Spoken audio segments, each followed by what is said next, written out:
got numbers. All right, guys, it's episode number 426 of the ClevelandMoto Podcast. Light them up, boys. Oh, yeah. All right. Oh, I forgot. Oh, that is an effervescent beverage right there. I'm having Vajinja.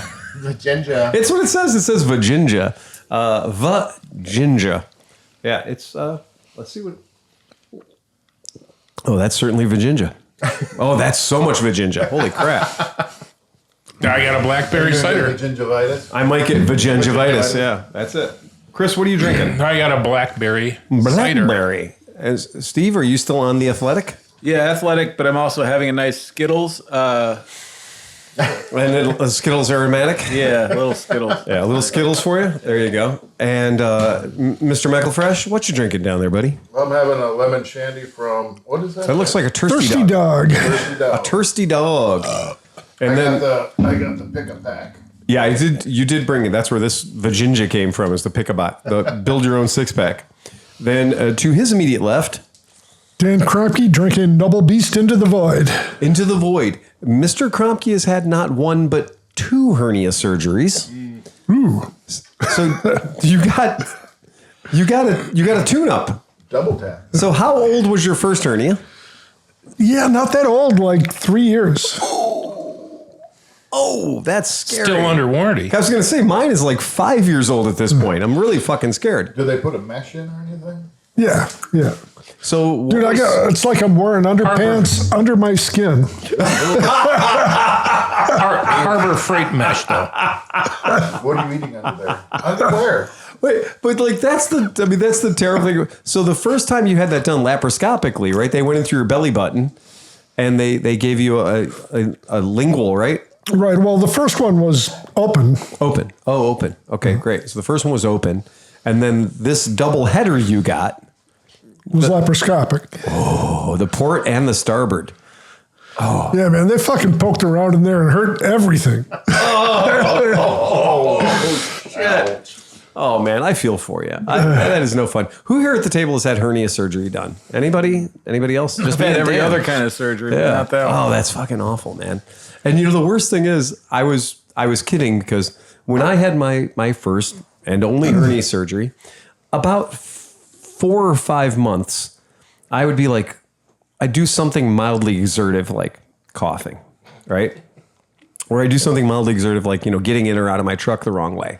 And a thing would happen in like the kind of that thing where like you put your keys in your pocket and you forgot your keys were in your front pocket and you go, oh, my keys are in my front pocket.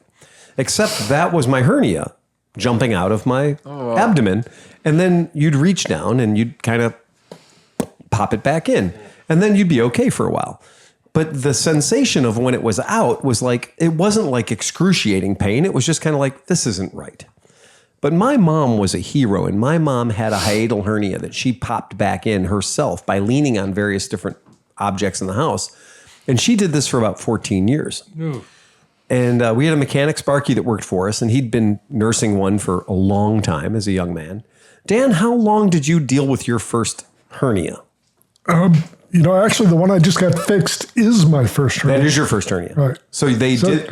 That's been around for like 12 years. Oh my God. And that's the one thing I learned is like, don't wait. Just fucking get it fixed right away. Oh, man. Oh, that is awful. Yeah, that is 12 years of that is what you awful. said, hernias are different because that one never bothered me. Yeah. The one that happened after that, I couldn't even stand to be on my feet for 5 minutes. Oh, okay. All right. Because the first excruciating. Because there is a thing where you're like, oh, I got my keys in my pocket. I shouldn't have my keys in my pocket. And pushing a hernia back in is like taking your keys out of your pocket. And you're like, okay, we're good now. I took my keys out of my pocket. We're not going to have that problem again. But apparently your number 2 hernia was like, not keys in the pocket. We got a problem. All right. Houston, we have a fucking problem.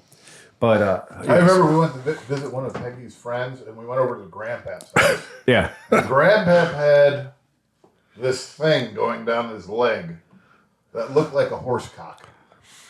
And it was like, and that was his intestines. I'm like, Oh, God. what the fuck is that? And it was like, Was he wearing shorts or He something? was wearing shorts, but you couldn't, it was covered. Yeah. But you could just see this freaking thing that was halfway down to his knee. I'm Yeah, like he'd stolen the sausage. we were like, I think he's got a really bad hernia and he's just fucking living with it or something like that. Wow. Or he's got horsecock, but I don't know. Wow. And so behind the bar tonight, On kinder note, no. no, his nickname is HFC. Yeah. Behind the bar tonight is Tom Pennington. and Tom Pennington's behind the bar. And it is National Dark and Stormy Day. It is National Dark and Stormy Day. I already had mine. Tom's had his. Yeah, right. We're launched into the Dark and Stormies. It is Dark and Stormy Day. Yeah, which is disappointed. generally John wakes me up at like at AMA Vintage Days. I'm like, I tend to stay up a little late, and I woke up one morning and I was in such bad shape. I mean, I was in bad shape. And John was standing there with a Dark and Stormy, and I was like, oh, that's how you know who your friends are. Yeah, I like to pack one over to you when you actually are working over in the. I'll fill up the Bubba mug full of a lot of. Oh, ice that was so good. And a nice Dark and Stormy while you're over in the swap meet area in the hot sun. Yeah, the Bubba keg is like 40 ounces of Dark and Stormy. So good. Tide you over. It is the best thing ever. Yeah, it takes the edge off the old men. It's such a good thing. So, what we're talking about tonight, folks. Not to be confused with White Lightning or Chocolate Thunder. What we're talking about tonight is we have two events coming up that are special to us here at the podcast. The first event we're going to talk about is called Band Camp. And Band Camp is one of those weird things. I'm sure Burning Man also started out with like, what do you do? Oh, we're going to the middle of the desert. We're going to burn a guy that we make out of wood. And then it got wildly out of control, right? That's what happens. Well, Band Camp was this thing for ages. Our friends at the Pittsburgh Vintage Scooter Club put on a rally, and the rally would be like a city rally or whatever. But there's this piece of property that is called the Toronto Bandfathers, Toronto, Ohio, not Toronto, Ontario. Toronto, Ohio, down by New Somerset, Jefferson Township, that area, by the Ohio River, not that far from Steubenville. But that area has this marching band practice field that happens to be on a big, beautiful piece of property that has a giant red barn on it. And the barn is set up to have a stage. And there's about maybe 10 or 12 concrete cinder block cabins that are scattered around the property. And it's plenty fucking big because 25 years ago, maybe even a little longer, we used to do our Moto Guzzi rallies there. And you could rent the place out. And the Moto Guzzi people would show up on Saturday, camp out until Sunday, and generally leave the place nice as they found it. And then the band camp fathers do this for money. They make money for the band that way. And when the band's not there marching around practicing, they rent this place to various different groups that want to rent it. And that adds money to the coffers and pays for things. Well, when Pittsburgh Vintage Scooter Club figured it out, the first time we went there, we all looked around and went, this is too nice. We're never going to get invited back here again. We're going to break this place. Because scooter rallies have a tendency of breaking places. I've been to maybe 100 rallies. We do. We got kicked out of Cape. We got kicked out of Cape Cod. The entire Cape Cod. We can't go back to Charlottesville, Virginia. Can't go back there. There are many places where we have only been allowed to show up one goddamn time. Yep. And the people who owned it showed up on Friday night and went, I know you paid for the whole weekend, but tomorrow morning, as soon as the sun comes up, you're all leaving and you're never welcome back here ever again.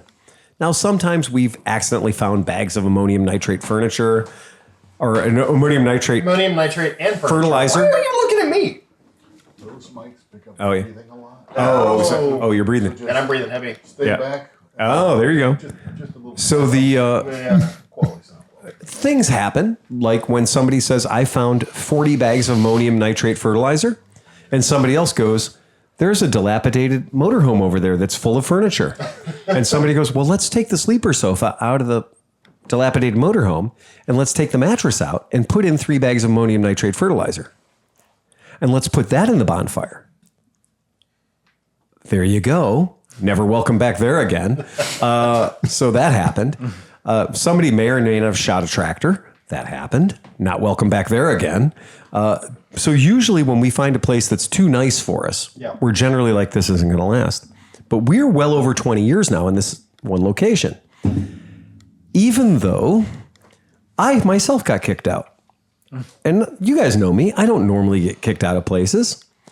Well, we were coming back from a day excursion in my big black A-Team van. And there's a hill climb, lack of a better term. There's a hill climb. And I decided to do the hill climb, but not on a bike or a scooter. I did it in the van. But I crested with about 4 feet of Dukes of Hazzard air underneath me. And then I landed it. And our buddy Alex Tassi was doing donuts in his sidecar rig. And I was like, well, he can do donuts in the sidecar rig. I can do donuts in the van. Oh. And I had about 12 people in the back of the van. We'd just been to the swimming hole. And so we just started doing donuts, Toreador and Bullfighter style, with Alex in his sidecar rig. And we thought it was cool. But that E350 tore up some real estate. Yeah. And that was not cool with the management. Yep. So the band fathers came by and very, very politely asked me to fuck the hell off and never come back again. You're no longer welcome here. I got super expelled from that rally.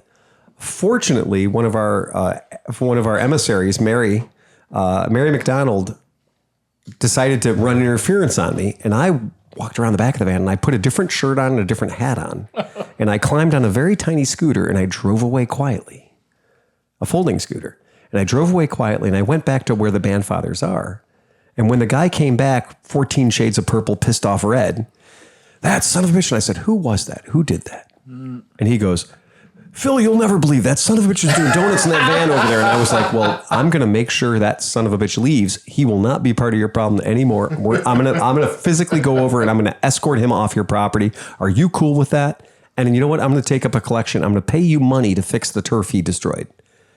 And the guy went, really? And I said, yeah, really. How much money do you think it's going to cost to fix the turf he destroyed? And he goes, I don't know. It's all manure anyway. The grass just grows on top of it anyhow. Which we found out later. It's true. Yep. Don't ever wash your shit from band camp in the house. Don't. You'll realize all that mud is not mud. That's poo. So he said, so I tell you what, I said, I tell you what, I'm going to get you $200. And he goes, oh God, if you get me $200, we're all good. And so I went and I kicked myself off the property. And I came back and I gave him $200, and he's like, you know what I like about your organization? You guys are stand-up dudes. And I was like, yeah, we are, aren't we? He's cool with it. We got it. We pulled it off. You're like, and I didn't bang your daughter either. We hoodwinked him. No, we hoodwinked him. It was good.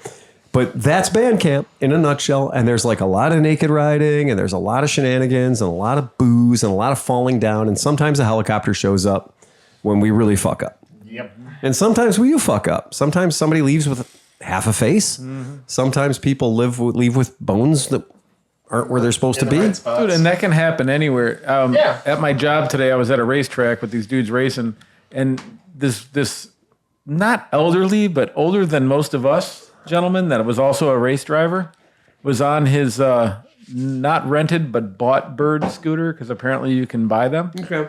And here he is, just, you know, in his 70-year-old prime form, cruising along on his bird scooter, and then the front wheel went off the tarmac and hit the dirt, and 70-year-old guy became a surfboard without a surfboard, just sliding down the pavement. Oh, yeah. So the ambulance came for him, and it was like, wow, that's the first time at Pittsburgh International Racetrack that the ambulance was there for a racer that was not involved in a racing accident. Like like that dude, I turned just in time. He didn't have his Hans collar on or anything? He had nothing, dude. He had like taken off his racing suit and had shorts and a shirt on. And when I say that he ground off his nose, I'm pretty sure he ground off his nose. Oh shit, really? Because the front wheels stopped and he did not. Oh, that And sucks. it happened fast enough that he didn't even put his hands out. It was like face, chin, and chest were just like... And at that point, his arms were behind him. Well, So that shit can happen even when you're not drunk or That is fucked the up. definition of eating shit. that is truly. Yeah. Oh, that's so terrible. Oh, that's frightening. I felt bad because he's at that age where it's not going to heal real No, it's fast. not. Like, he's not getting up. Real He's never getting his 20-year-old nose back. I mean, I eat shit every once in a while, but I just spit it out. Yeah, I it's just just- it's a good, pump wipe my malfunction. face off, and I'm okay. You heard the whole thing about the manure at band camp, right? Oh, yeah. So technically. Yeah, just when you wash your bikes off when you get home, don't wash them off anywhere you care about. The Take them out to the garden; it'll fertilize. Exactly. do them at the jet wash down the street. It's worth $10. But so band camp's coming up, and band camp is fun because you're always like, oh, what am I going to take? It's like the one year I took the BW 200 and the BW 350, and like I'm like, oh, where am I going to scare up a kiddie pool? because like kiddie pool racing is the thing. So you take the kiddie pool and you take 75 feet of rope and you wrap the kiddie pool with the rope, and then you get in the kiddie pool, and then somebody who has a shit hot bike pulls you around with the kiddie pool, Ben-Hur style. And the more the merrier. And usually if we get a little rain, which is usually on the itinerary, then they go like snot. And a kiddie pool has no brakes. No, and if it's like a motorboat and a jet skier, and it swings out to the left. Always does. So now if you're doing 30, they're doing 190. So that's got to be pretty interesting. Our friend Michelle was in the kiddie pool one year, and the pilot was just having a great time. Yeah. Right? The horse was doing great. The chariot, not so much. And so she's zinging along at about Mach 7. Yeah. And swung wide. And the spectator ring, now the people that are watching this and setting up camps, this isn't our first rodeo. We know that you leave a certain amount of space. You don't get right up close to the track. Well, the rope was a little longer than maybe anyone should have had. She was doing re-entries. Well, it turns out there's the very back part of a Vespa scooter. Yeah. The last part of the horse that gets over the fence is a hard angled edge. Oh, yeah. Right? It's stamped steel, and it's hard. And that's where the license plate goes. And it's square. Yeah. And she turned one of those into an innie. So her butt hit the back of this guy's scooter so hard that it folded the frame up till it hit the tire. Oh, my God. And she had a bruise that looked like Oregon. It was epic. But the amount of force, like those of us who saw it happening, were like, it was truly a Hindenburg moment where you were like, oh no, oh no, oh no, oh no. And then boom, it hit and it knocked this bike clean off the center stand. The bike moved about 7 feet. Michelle stopped dead. But the bike, literally the frame was hitting the tire.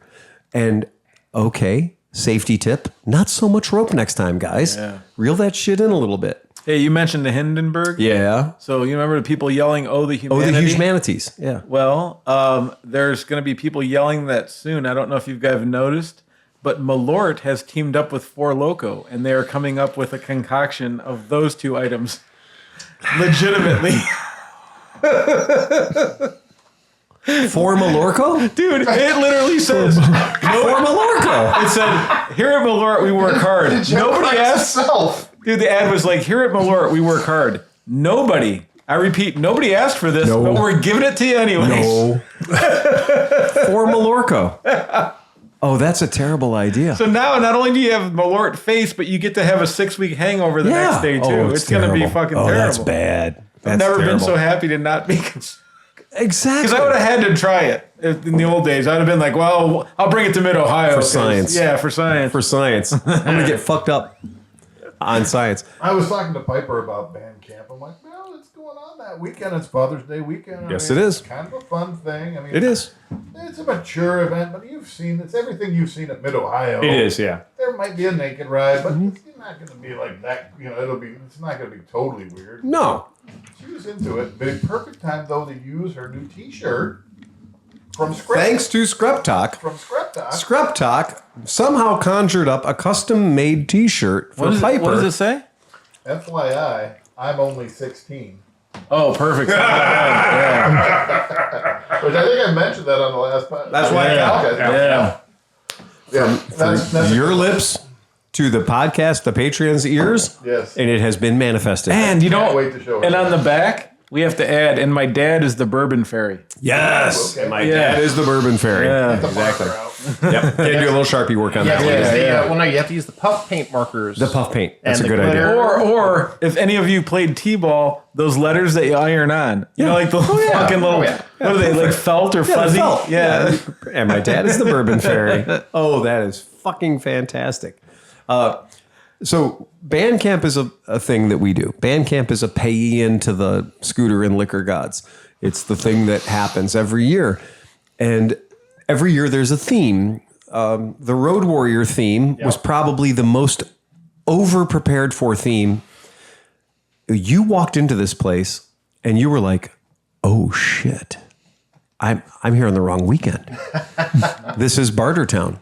They had a dome. They had a Thunderdome. For real. They built a Thunderdome. Could you sit on it? You could sit on it if you wanted to. Yeah. And by the way, then one of our friends made an 18-wheeler Oh, yeah. out of a scooter that had people in the back that could launch crossbows and shit. Yep. Oh, yeah, that's real. Because you know what? Band people are theater people with no acting to do. Right. They just have energy, and they really, really lean into a good theme. Yeah. So this year's theme is Pajama Party. Sometimes simplicity pays. Yeah. I think the idea of roaming around a field in southeastern Ohio in your pajamas for a weekend is probably a decent fucking idea. Well, what do you wear at night? I don't wear pajamas. I had to buy pajamas because I don't own any fucking pajamas either, but I can't walk around in what I normally If you wear. want to to get a bed. taste of it, just go to Walmart at like 2 a.m. or 2 p.m. on a Saturday. It turns out you can buy some pretty spectacular pajamas. Well, no, but you see all the people I know. in their pajamas. I just walking know. around. You could just call it Walmart. Yeah, right. Yeah, It's a right. Walmart themed rally. So that's a thing that's really happening. So we're excited about that. It's going to be a good time. So that's band camp. Get you some sweatpants with juicy written across the back. Up across the back. But it's going to be a very, very good time. It's always a good time. We've always had a Do they good have time. a registration for one day? No, it's $65, but you're giving the money to a very noble Yeah, cause. yeah. Yeah, All right. that's exactly right. I just want to, yeah, that's fine if it's that. I didn't know if it was like Right. anything else where it's like, No, you can't buy I don't want the whole beer. Just give me what fits in my hand. Right, well, sometimes you can't They make the can't whole do that. week, Yeah, they you can't know, do it's that. fine. No, we understand. Yeah, that's the You way really that need goes. to pre-register though, and by the time you hear this podcast, it'll probably be too late. And I was actually thinking about doing a dump out of the board, just dumping out of the board onto a card and just throwing a raw audio up just so people can have that fast. I'll get it up. I'll get the next 2 up this weekend. I've just been gone all week. Yeah, I get that. Yeah, Yeah, so, yeah, I totally get but that. I'll get them up this weekend. Okay, that's cool. So that's a big deal. That's obviously it's a big deal. Yep. And then the second event that we have to talk about, no shit, because we do. It's MIdOhio, boys. Yeah. It's MIdOhio, and this year is shaping up to be a goddamn good one. I thought you were going to talk about the event that Sleepy's going to be doing tomorrow. Wait, tomorrow is tomorrow really the Lake Erie Loop? Yeah. It is. Oh my God, it is the Lake Erie Loop. And It's I was- actually later than it usually is. I was excited about it because like 9 of my friends were like, I'll do that with you. Yeah. And then now 9 of my friends have decided that they're not doing it with me. Are you doing it? No, I'm shitting out on everybody. He is, and Dan BMW guy is, and he's Captain Operation over there. He ain't going on any damn 10-hour ride, 12-hour ride on his nutsack. So Yeah. now I get to go. And I'm at this point. I'm taking the Africa Twin. I'm going to be a Cadillac. I'm fucking putting What you tunes wanted on. to do anyway. Right. I know. I know, Just but taking a now, big loop. but now I don't have anybody to hug or. It doesn't go around Lake Erie anymore. So. I know. We're just. It's going to be Bruce fine. is huggable, trust me. Yeah, there you go. It's, That's it'll be true. fun. It's It's going not to be. the same as It's about 660 miles, give or take. I think it's 480. 480? Okay. something yeah. like that. And you got Bruce to ride a bigger bike, so that's a big Yeah. That's definitely. He's not on 125cc 2-stroke this year. Oh, you're so- kidding me. No, What's he riding? he stepped up to an FT 500. Oh. Well, that's like a real motorcycle. Yeah. So that's Okay, going to be a all right. little better. Yeah. Might be less breakdowns. Yeah. Yeah. But he Okay. still refuses to give me any GPS data. It's printouts. Is it really? MapQuest. MapQuest. It's just been like sheets of 8 by 11. Yeah. It's going to be 25 sheets of paper. And he's just like, I do believe he had a roll chart last year. He did. He has a roll he chart. made a roll chart? Yes. Yeah. Because, dude, you ask him, like, so where are we going? He's like, all right, what you want to do? You go down 327, about 35 miles left at the thing. You're going to see a Burger King. You're going to hang a right on that. We're going down that 31 miles. I'm like, bro, that doesn't help me at all. doesn't Like, work. Go down to where Charlie used to park his van. Yeah. Yeah, we had that accident 7 years ago. There used to be a big elm tree there. Turn right. Yeah. Wow, man. That is not the way I do So, it. but the thing I didn't know was that this was going to be after a week of me working 16-hour days Exactly, and haven't right. been home. Yeah, you've been out in the after sun the every podcast, day. I'm going to get home at 1 a.m. and then Yeah. I get up at 5 and go meet Bruce to go on this ride tomorrow because they leave at 6:30. And it'll be probably. cold too. Oh, it's going to be great, dude. Everything about this. That's my, And Cinch said, "You sure you don't want to go?" Does it still start Yeah. at Wellington? yeah, so, So at that's least the it's only. close to your house. 10 minutes from my house. Right. But I just figured out I'm taking all my boxes and I'm filling them with all kinds of shit. Right. I'll have sodas. Yeah. I might bring a bong. That's to have not a bad something, idea. You know? It's like, I don't know. I did discover the one year you could miss the launch and still win. So it turns out 10 minutes really isn't that important. You have 10 to 11 hours. Right. You can make up a little time. Yeah. But I just think it's funny. Like, I don't get to age. Like, listen, I like getting up early on a weekend and go for a ride or something. But when I say get up early, like, let's leave at 7:30. Right. You know, or something like that. Yeah, that's way too early. But, like, I think after 70, I think, like, you know, You ever 5 been to a a.m. BMW rally? No. Go to a BMW rally sometime. Go to one BMW national rally. Because at 7 o'clock in the morning, all the rides have already left. Yeah. Yeah. Let's think And about I'm scrounging around for raccoon breakfast. Yeah. And everyone, I'm like, what the fuck did everybody go? And they're like, oh, well, our 6 o'clock ride left at 5:25. Our 7 o'clock ride left at 6:30 a.m. Yeah. And this is the stragglers ride that's about to leave now. And I was like, well, what about the people who just want to hang around and drink at the campsite? Well, you're at the wrong rally. Yeah. the 6 o'clock thing started when. Well, that was because when it was really the Lake Erie Loop, Yeah. we went all the way up through Canada. Right. You were looking at a minimum 12-hour 12-hour ride. day, So if you yeah. leave at 6 a.m., you might get back by... Especially 6 p.m., the it might still be- 49cc class. Right. So the 49cc class had to leave at dark 30. Right. I Because the Just trying 120... to get back in the same day. Exactly. The 125 is going to overtake him, and the 200 is going to overtake Right. Well, him. that's what I'm saying. Yeah. So everybody's agreed that this is not a race this year, right? Right. And so so we're meeting that early to ride for 20 minutes to stop and get coffee at somebody's house. No shit. That's what I found out Okay, today. all right. Yeah, I get that now. No, but I'd rather sleep. I'd rather sleep and just have my own coffee. I would already have programmed into my phone the address to the coffee stop. Well, that's what I'd like Because to I'd be do. like, oh, they'll probably get there at about 8. Yeah. well, Yeah, but you have to get the sheet of paper. yeah. I got to stop at campsite. You got to register, man. Wow.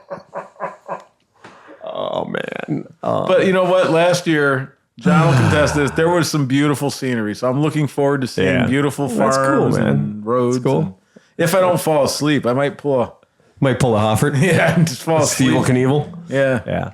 Yeah. I saw his... Please don't do that. I went to visit Steve today. Went to visit Steve, picked up the G400C. But I saw his x-rays, and his back looks just like Bobby Knievel's back. Oh. It is a metal erector set. It is an erector set on his spine. We're talking about 8 giant, long, self-tapping screws that go into what's left of his back. And then big stringers, right? Big vertical stringers that hold that together. And then these jacking pins that clamp down on those to bridge where the bones used to So be. he can't move his back at in all? his spine. So T4, 5, and 6 got asploded. So that part of his back is now mechanical. Wow. Yeah, that's tough, man. That is tough. So it's funny because I looked at the x-ray and I was like, holy shit, that is an erector set. Yeah. That's a lot of metal. Yeah, that's a serious lot of metal. So hats off to Hoffert. But I did... We'll have the x-rays in the show notes, I did, too. yeah, right. And He says he's not really on much pain. He's not. He says he's not really in that much pain. he's So- not. Magically speaking, we all know that Steve's not human. So everybody sitting around Yeah. at this table knows he's not really human. He's this weird, strange fucking thing, right? But he is Steve Hoffert. He was just like, come back again, Payne, see what happens. Well, Payne was I like, don't. okay, fuck it. Yeah, fuck it. Yeah. I mean, he's got a zipper that goes from his like belly button to his chest. Yeah. That looks legitimately like a zipper. But it looks really good. It's not like It's all healed. red. No, it's like healed. I'm like, Dude, if he oh. doesn't get a little zipper tab tattooed He at says the he's top, going to get a bunch of monkeys climbing up it like a ladder tattoo. That's fucking awesome right there. That's great. For a first tattoo, you got to win with yeah, that. there you go, man. But I do, his spirits are fantastic. Like hanging out with him today is really cool. But his leg is a shit show. He didn't get a titanium nail down the middle of his tibia like a lot of people do, which helps your recovery time, shortens it way up. But instead, what he got was plates. So he got the plate material they get is like a strip of flat stock with a bunch of holes drilled in it. And so he's got one of those that runs the whole goddamn length of his tib. So his tib is like that. And it's, so he's got a unistrut in it. yes, it is. It is. Yeah, you're right. It's a unistrut with a bunch of screws drilled into the side of it. And then on his fib, he's got another plate up there on the fibula where that's all being held together as well. So he can never fly again. Well, I mean, all that stuff's non-ferrous or supposedly non-ferrous. But yeah, he's got a mess. It's got a. I don't think Steve will fly to begin with. Yeah, that's true. He's more of a why take your chances with the TSA or Yeah, they take your DNA if you walk through the TSA. Well, machine. so I did find out that in the course of his surgeries, he had more blood go into him than his body can hold. So at 2 times. Yeah, so at one point in his existence as Steve Hoffert, he has had no Hoffert blood in him at all. All of his blood was from outside sources. Oh boy. So we know that's got to be 10 liters. 10 liters. Yeah, 10 liters of Your blood. body holds 4. Yeah. Yeah. Oh. So just to be 100% clear on this, the whole thing about like I'm remaining intact and nobody's going to have my DNA and no, that's all over. What happens when like he comes in a month or so and he's sitting here and he's like, the moon actually is just the moon. Or what happens when he comes in and he's like, I've really never liked the taste of pineapple before, but now I love pineapple. Yeah, right. Right. And what happens when he knows like jazz lyrics or something, right?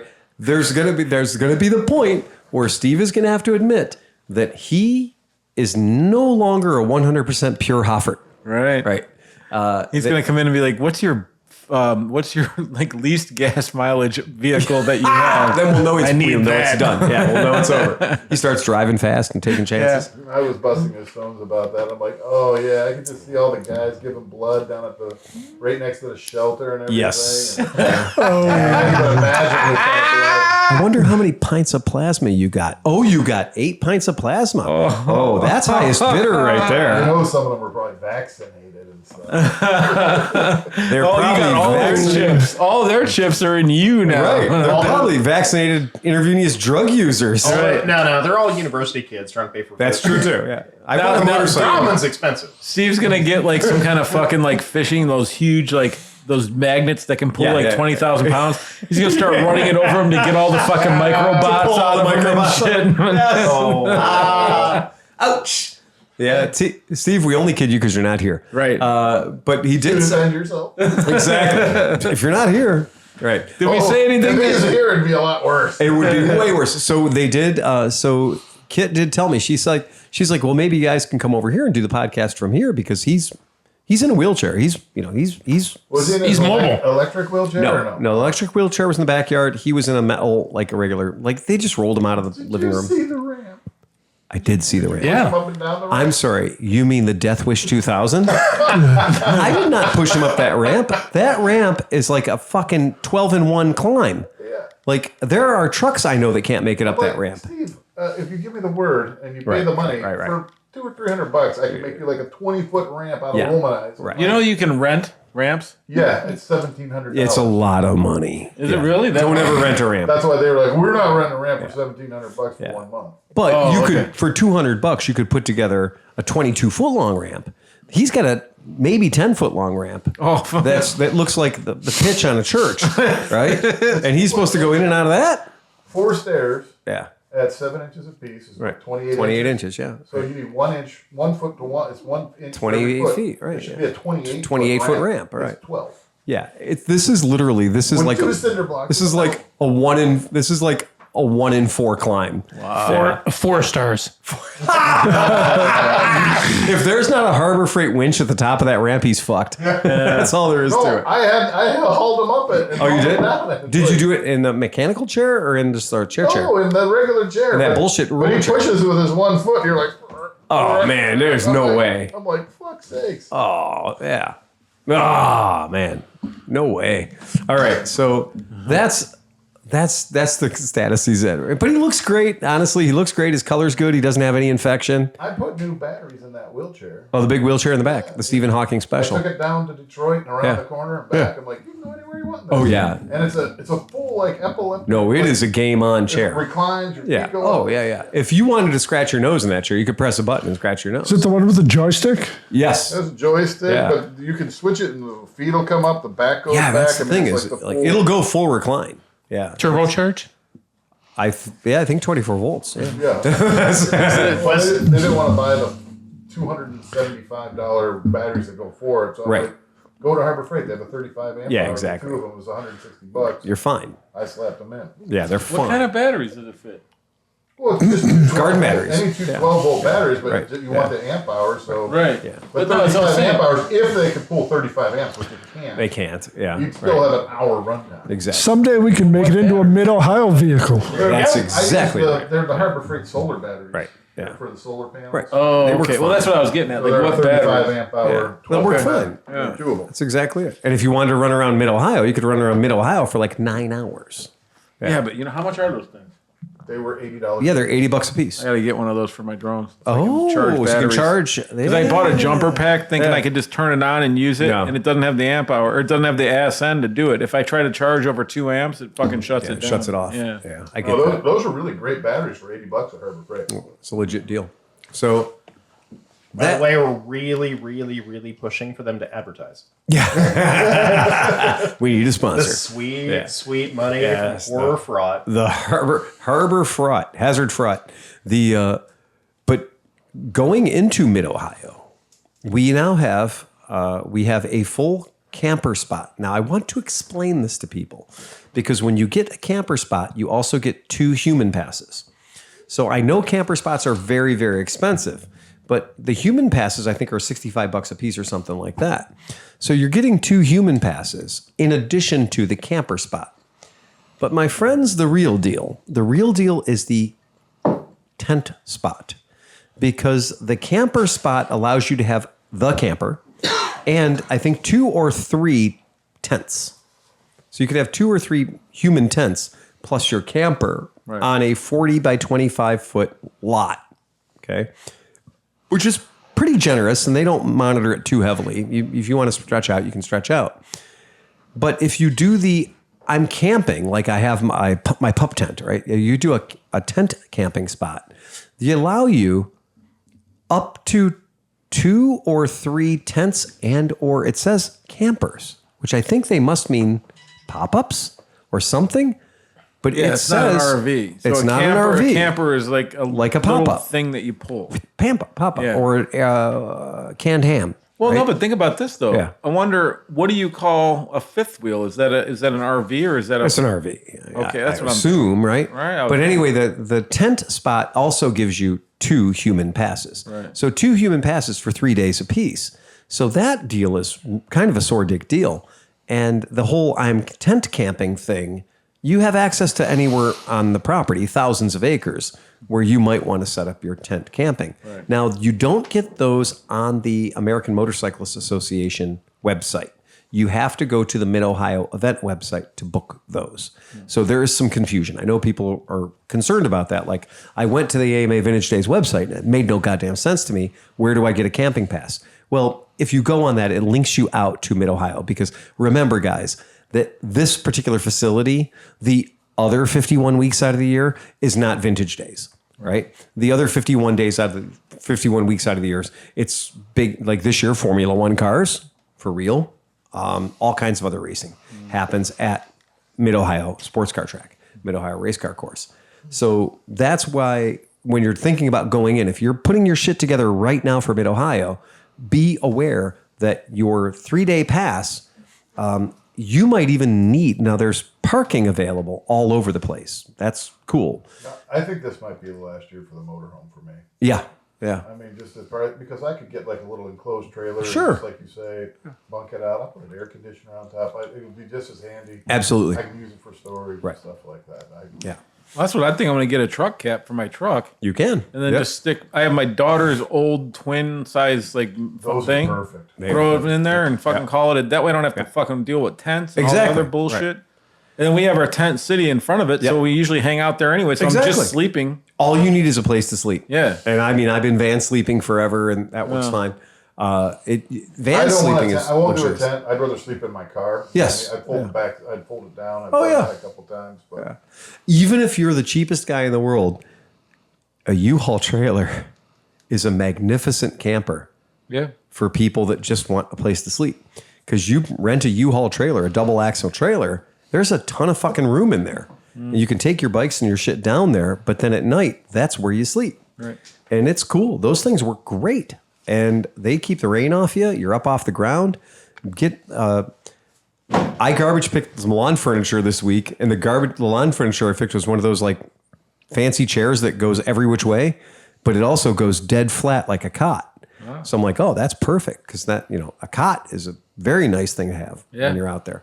So doing MIdOhio, as long as you can look after like getting your food and having food available, or like what we do, the whole idea of raccoon supper of just. I think we're going to be pretty good on. I think we'll be good on food. I'm going to hit GFS. I'm going to buy. I know, what was his name? The guy who was making breakfast for us from across. Across the way, yeah. But I'm gonna load up on some bacon and stuff like that, and all the fixings. And yeah, exactly. The idea of just being able to be like, okay, at least get 3 meals in you, because I tend to do. My method is I will stop at the Sheets or whatever on the way in, and I'll program 4 sandwiches, and so I'll bring those 4-foot-long sandwiches in, and that will be my emergency food. Mm-hmm. Because at 3:00 in the morning, when I'm stoned off my ass, I will eat anything that I see. That is a goddamn fact. True.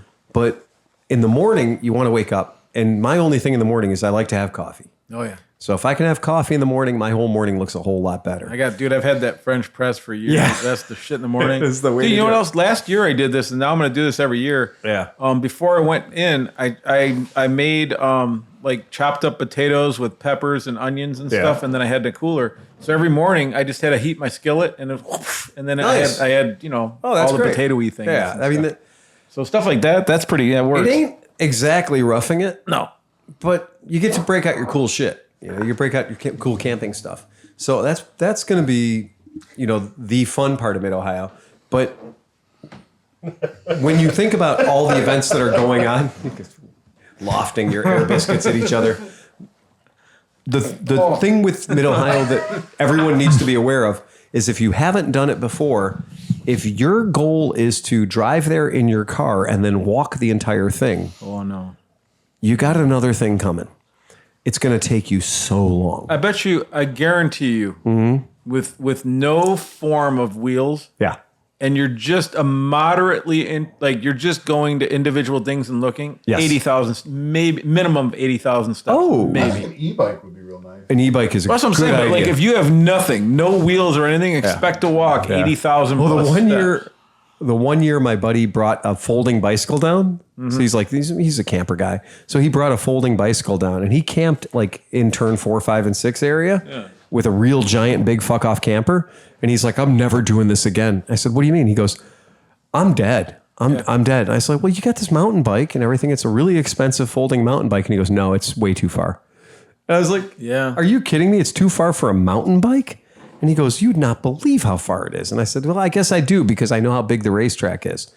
And they're also, even when you're on a buddy scooter, you're not aware of the terrain changes. Oh, yeah. There's just a lot. There's a lot. Yeah. Like, you're like, is this whole motherfucking place uphill or what? Yeah. But it's If you go, think about it. If you go down around, like where you had the camper the one year, and you go all the way down the long straightaway part. Oh, yeah. That whole thing is a hill. That's a So whole it's hill. real fun to go that way. A whole hill. Yeah, that's it. Next. Right. I guarantee, my friend, you're changing a lot of elevation, because I've raced that track a whole lot. Yeah. And it's amazing how much downhill there is Yeah. in that racetrack.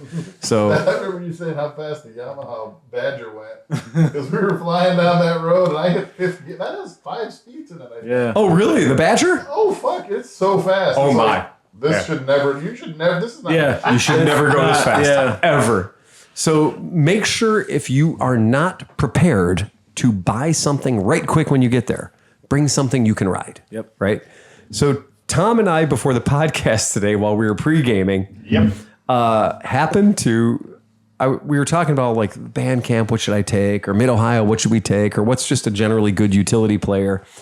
And I have not been a fan of the whole Coleman, a black mini bike with a pull starter thing. It's never hit for me. But I haven't. Yeah. And I live in a world of motorized vehicles, right? So I have no shortage of shit we can grab and pull and do.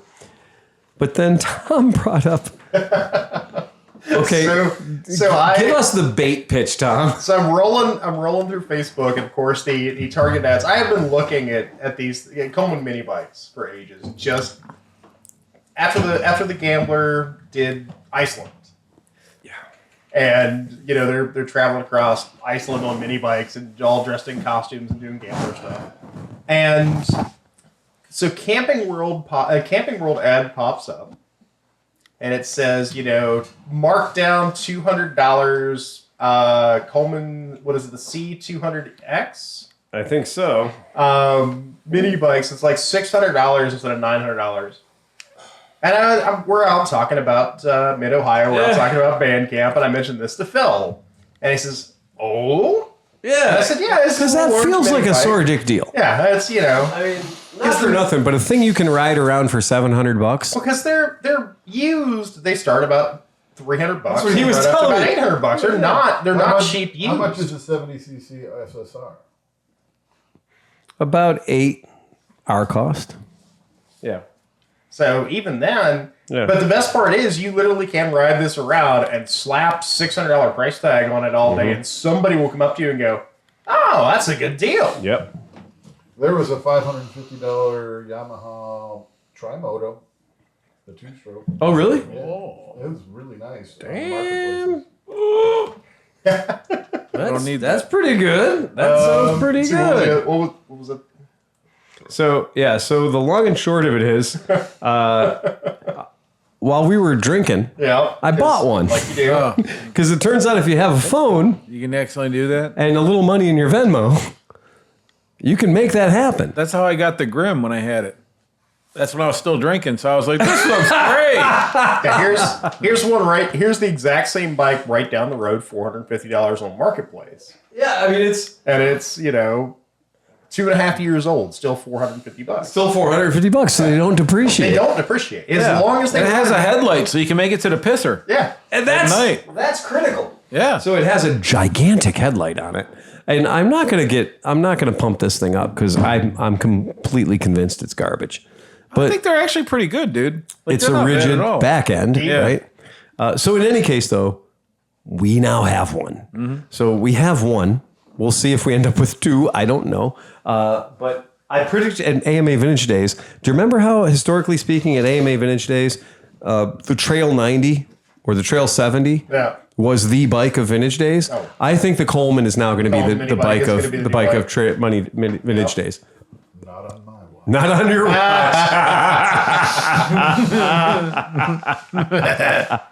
Yeah. So I think we're going to have to do something to specialize this to make it stand out from the other Coleman mini bikes that are there. You won't be the first one, though. Number plates. I It needs number remember- plates on the sides. Right. I Yeah. remember Oh, yeah.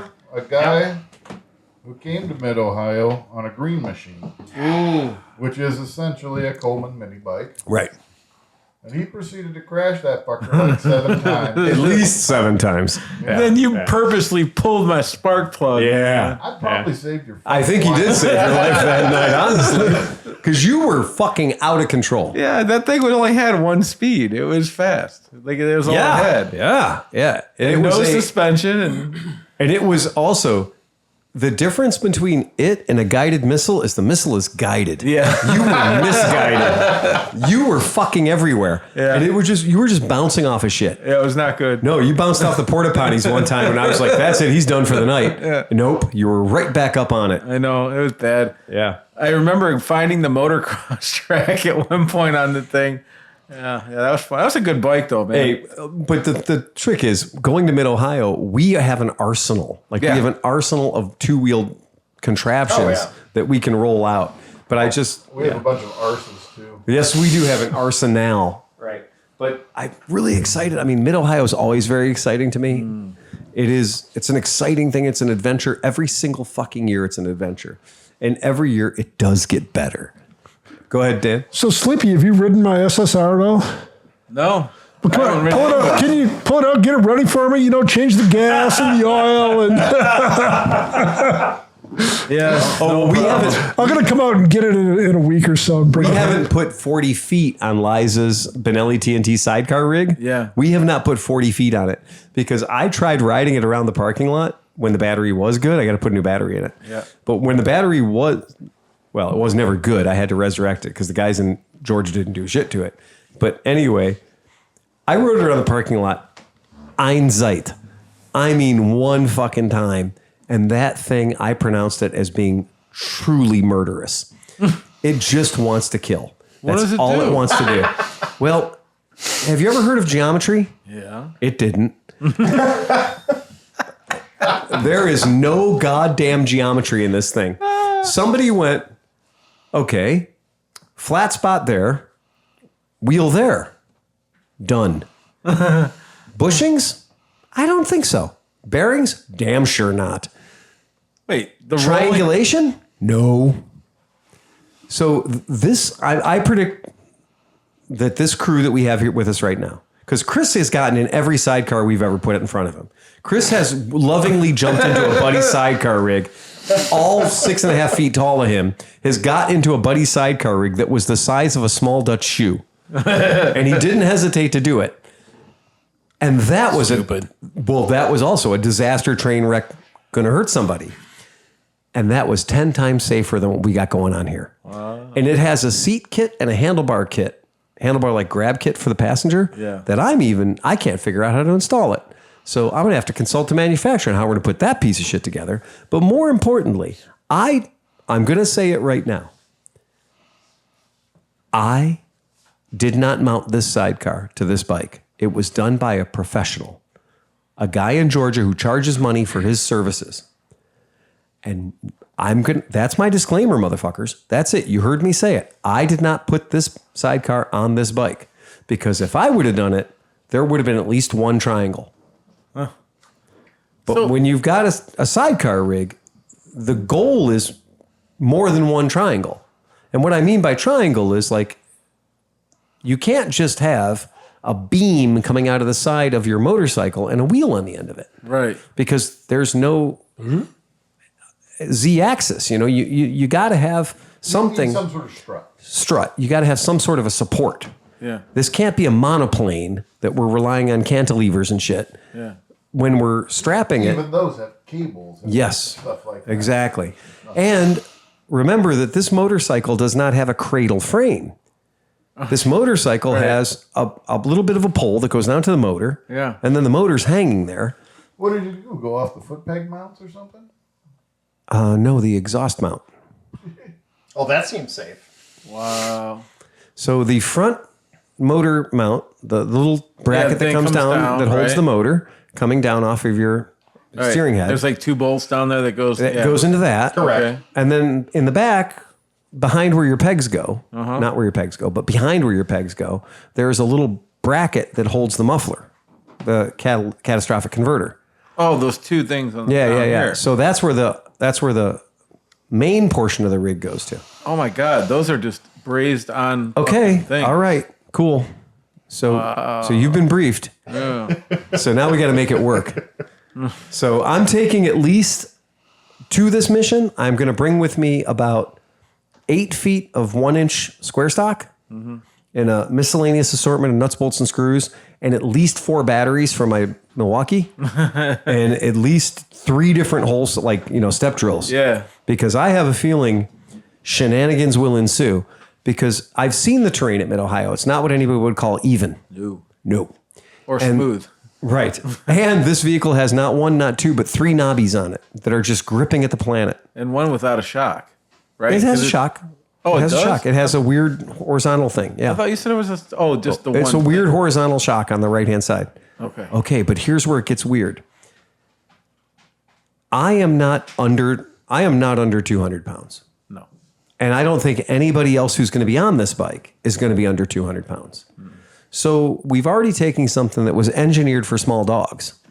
From the photos I've seen, I think maybe even Haley Bell might Yeah. be. Haley's currently, approaching. she's baby on board right now. Yeah, so she's drinking for 2. I think that this thing was originally made for a cooler. Like I think it was made for 30. And I think even maybe a Yeti might be pushing it. But because Yetis are fucking heavy. Yeah. Everyone's like, oh, check it out. I got a Yeti cooler and a double hernia. So welcome to Dance Club. Right. Exactly. That's right. So Igloo is the cooler of the ClevelandMoto Podcast. it is. Yes. I have my giant Igloo and I love it very much. It keeps ice after 5 days. So, and it does not Yeti. Because if my Yeti was as big as my Igloo, my Yeti would weigh more than my truck. Because Yetis are fucking heavy. Anywho, we got to fucking fix up. Well, we don't have to fix up this. We didn't buy it. Liza bought it. We have to give technical advice on this fucking sidecar rig because I do not want to be. The reason I haven't driven it anything but around my parking lot is trying to make a right-hand turn in my parking lot with 2 5-gallon jugs of Metal Rescue in it as ballast, pints a pound the world around, right? So that's 8 times 5. That's 80 pounds of ballast in the rig. Water is 8.3 pounds per gallon. Right. Close enough for my work. So pints a pound the world around. I tried to drive it around my side. At 12 miles an hour, it became untenable. At 12 miles an hour. So 12 miles an hour, even a slightest right-hand turn, the right wheel came up. Yeah. I mean, I'll fly Where's the your car. monkey? Yeah. Fucking scary, man. You have to jump into the monkey to steer it right. Well, that's what I was. So the one lap I did, I got onto the sidecar. But when I got onto the sidecar, my 200-pound mass getting onto the sidecar made bad noises that I thought I wouldn't recover from. So I decided to get back on the motorcycle and give up the idea of driving it from the chair because we drive sidecars from the chair all the time. It's not a big deal. How difficult is it just to perform a sidecar-ectomy? Pretty easy. That's good to know. Yeah, and we're way out in front of you on that one because the side stand's still on it and everything. But you're right. The sidecar-ectomy might be a real thing. If not, I predict, what do they call that? Agricultural welding?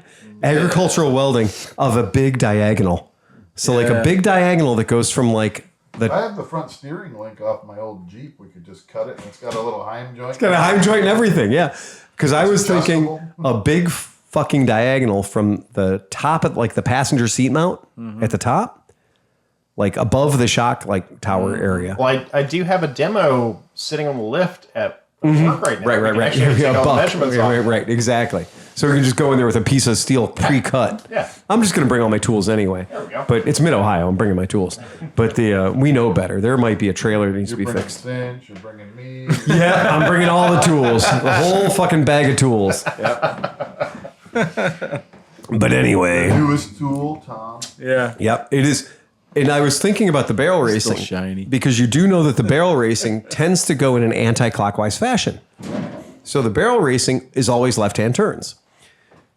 Which at first blush would be like, that's a good idea because the sidecar is on the right-hand side of the sidecar. Oh, yeah. And so if the barrel racing is all left-hand turns, the worst case scenario is the drive wheel leaves the ground a little bit and you lose propulsion, which is probably good for you anyway. Right. But it turns out, though, if you're putting all that triangular force out onto the sidecar wheel, you're putting stress on the hinge. Yeah, right.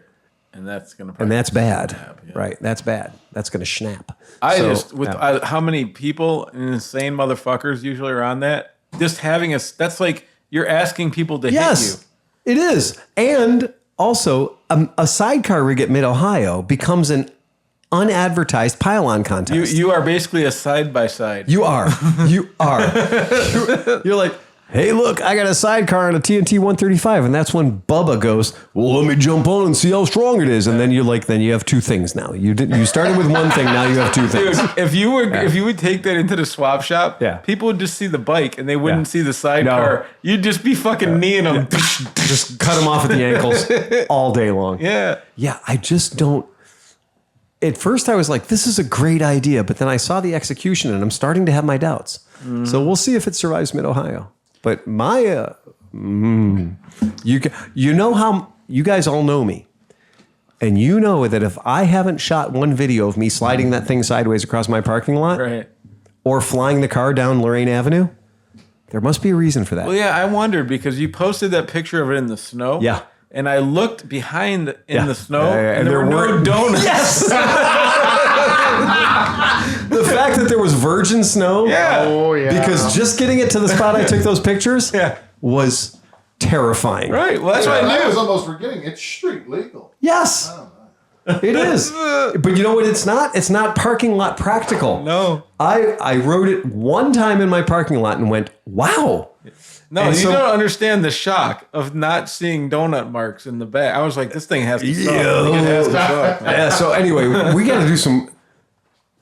We have to throw some science at this because the way it is right now, because that's the thing with sidecars is like the second the sidecar goes airborne, right? If it's a heavy sidecar, you can work with that, Right. right? Because the heavy sidecar has this ballast that's up in the air now, and it's like sailing a boat.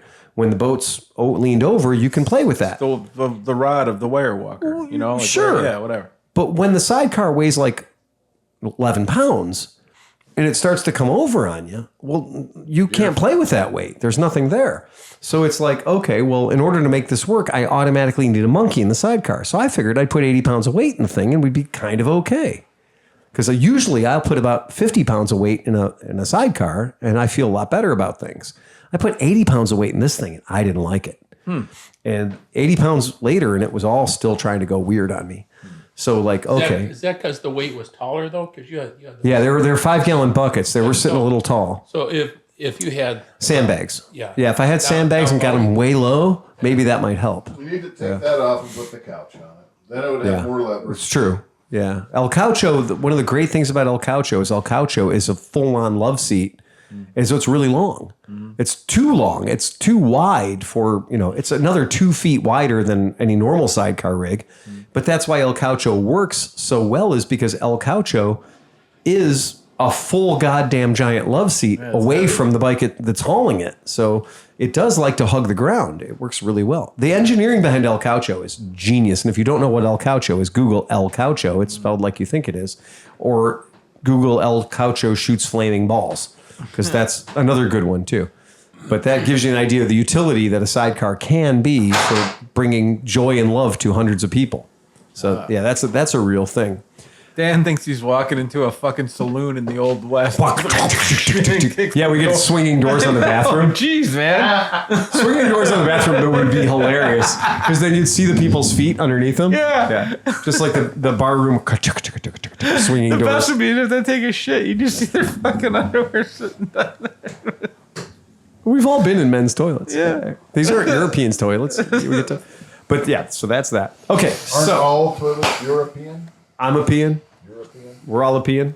All the little baby peons. So, topic that we had to come up with this week. Well, we didn't come up with it. It came up to us. So we didn't so much go find a topic as a topic found us. Yes. So, I think we're going to preface this podcast by calling it "Check Your Nuts." Dan, especially, check your nuts twice. I just did. They're still there. That's important. Dan looks like he's going into bowling league with 2 16-pounders. So this week I got a phone call from Chris. Chris, explain the situation. No.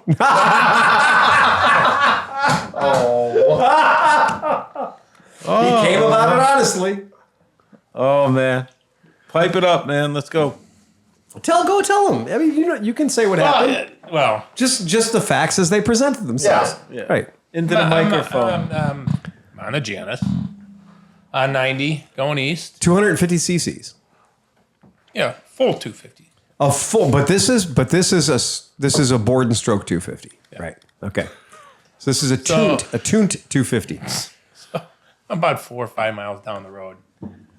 I look in the rearview mirror and I see smoke. I go, oh fuck! I wonder if that's from me. Yeah, that's The not Canadian good. wildfires are really killing us down here. That guy's fucked.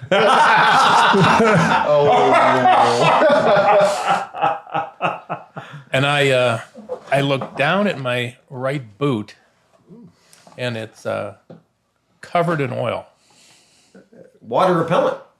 So the last time I had a right boot covered in oil, It cost you a Super Hawk.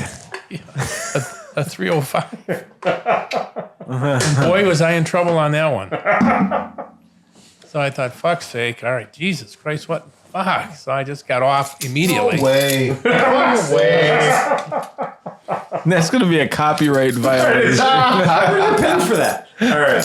So So I pulled over and looked down, and it was just leaking oil like pretty heavily, like legitimately, like a professional. it did. lost a lot of oil, and he had most of it on his Aero Stitch. Yeah. The lower third of the Aero Stitch pants now are Waterproof. I think a duck's ass. Feeding off. And yeah, so they're not going to rust for No, years. either. you're going to be good. So I'm looking at this. Fuck. And luckily, I'm not that far from the shop. So I called Renee, and Renee Next. got a hold of Phil. I'll drink that. I dropped a pin and sent it to Phil. And a few minutes later, you showed up. Yeah, that's the exact same spot, by the way. That exact same location where you were on the side of the road is where one of our near and dear customers from years ago, this guy that ran a place called Ohio City Pizza. This guy is named Dave Fogel.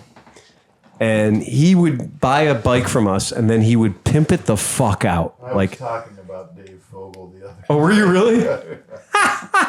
This guy was a magical human being, but he was a true vulgarian. Nobody I've met has ever been so artistic with the profanity as Dave fucking Fogel. And but he broke down in that exact same spot where you were. He had a crash on one of his bikes.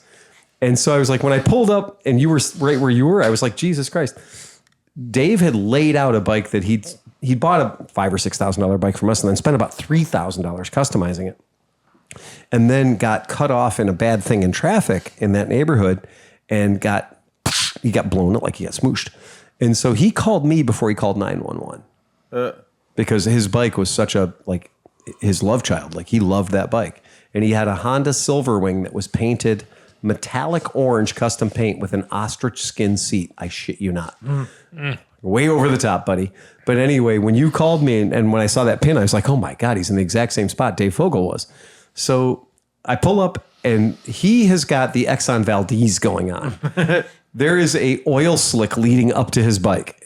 I didn't need to follow the pin. I could have just followed the stripe of oil from the freeway to where he was. It was not a minor leak. It was legit. But strange as it was, and I mean, the whole motor's covered with oil. The whole cases are covered with oil. And the leather, hand-tooled Amish leather bags are now waterproof because they've been Oiled. mink oiled. That gives it some character. It does give it some character. They're not that bad though. So, but I pull up and I had thought, so when I saw the amount of oil, I thought the rod had come out of the bottom of the motor. Yeah, right. We've seen that, a push rod motor, not on Hopped up motor, no less. recently hopped up. Yeah. Recently hopped up motor. Right. Doing 90. At least. On one wheel. 12 o'clock on a bike from the 20s. Yeah. the 2020s. They only had 12 hours back the roaring 20s. Yeah. So it was so fucking, there was so much oil. I was like, well, this is scattered clearly. Yeah. But I'm looking at the bike and I can't see any hole in the motor Right. where all the oil has escaped from. And I can't even see a hole in the side of the piston where the oil has escaped from. I have it here. Oh, this will be good. John? Was this after it was laying on its side after the wreck? After Rutwick. Oh, you said he wrecked it. No, he didn't wreck it. Two different Oh, conversations. we're We're talking about him. Oh, I thought you were talking about No, not Dave anymore. Mr. Folk. No, we're talking about Mr. Smith. Oh, So Mr. Smith's motor is covered in oil. The ground is covered in oil. His pants are covered with oil. His boot is covered with oil. Everything's oily. But I can't see the hole in the motor where the oil came out. There's wildlife protesting. Again, absolutely first thing I thought too, because we know that on these vehicles, breather tube recycles into an air box or probably should go into a catch can. And I believe we've talked about that. where the dipstick blew out. Or the dipstick blew out. Exactly. Or if it had a sight glass like a Benelli TNT or a BMW. I've seen these sight glasses explode under maybe somebody who put a little too much oil in there, like 2 quarts where 1 quart should be kind of thing. I've seen that happen. I've also seen BMW RT 1100s pop that sight glass out under mild acceleration. Well, because they either have the clip or they have the O-ring that holds them there under pressure. Right. And They just go away, right? Once the bike's 15 years old, it poops out, right? Yeah. And all your oil goes on your boot. Yeah. And if you're a BMW rider, you know what that looks like. Yeah. So here we are. But I couldn't find the hole at all. And his motor had looked like you just pulled it out of a vat of oil. Yeah. So it was evenly fucked, like it was evenly oiled. So it was so weird. Loose valve cover? Bing, bing, bing, bing, bing, bing, bing. I reached down and I grabbed one of those nice chromium valve cover bolts, and it was finger loose. Oh, no. And so were all four. Okay, guys, here we go. Pick the bike up. Oh, and another critical thing. As Chris pointed out, he goes, oh, by the way, this motor's got a sight glass on it. He puts the bike vertical, and there's still oil in the bottom end of the motor. That's good. That's fucking fantastic is what that is. That is fantastic, because then that means whatever oil he lost was unnecessary oil. It was all of it. extra oil because he had enough oil to be visible in the sight glass. Right. Not Okay. enough to cover both boots and the pants. Or seize the motor. Yeah. Right. So that was a good thing. So when he showed me that there was oil in the sight glass, I was like, well, now this whole thing changes, because you haven't exploded your motor, but you have lost motor integrity. Right? You've lost your internal combustion engine is trying to become an external combustion engine.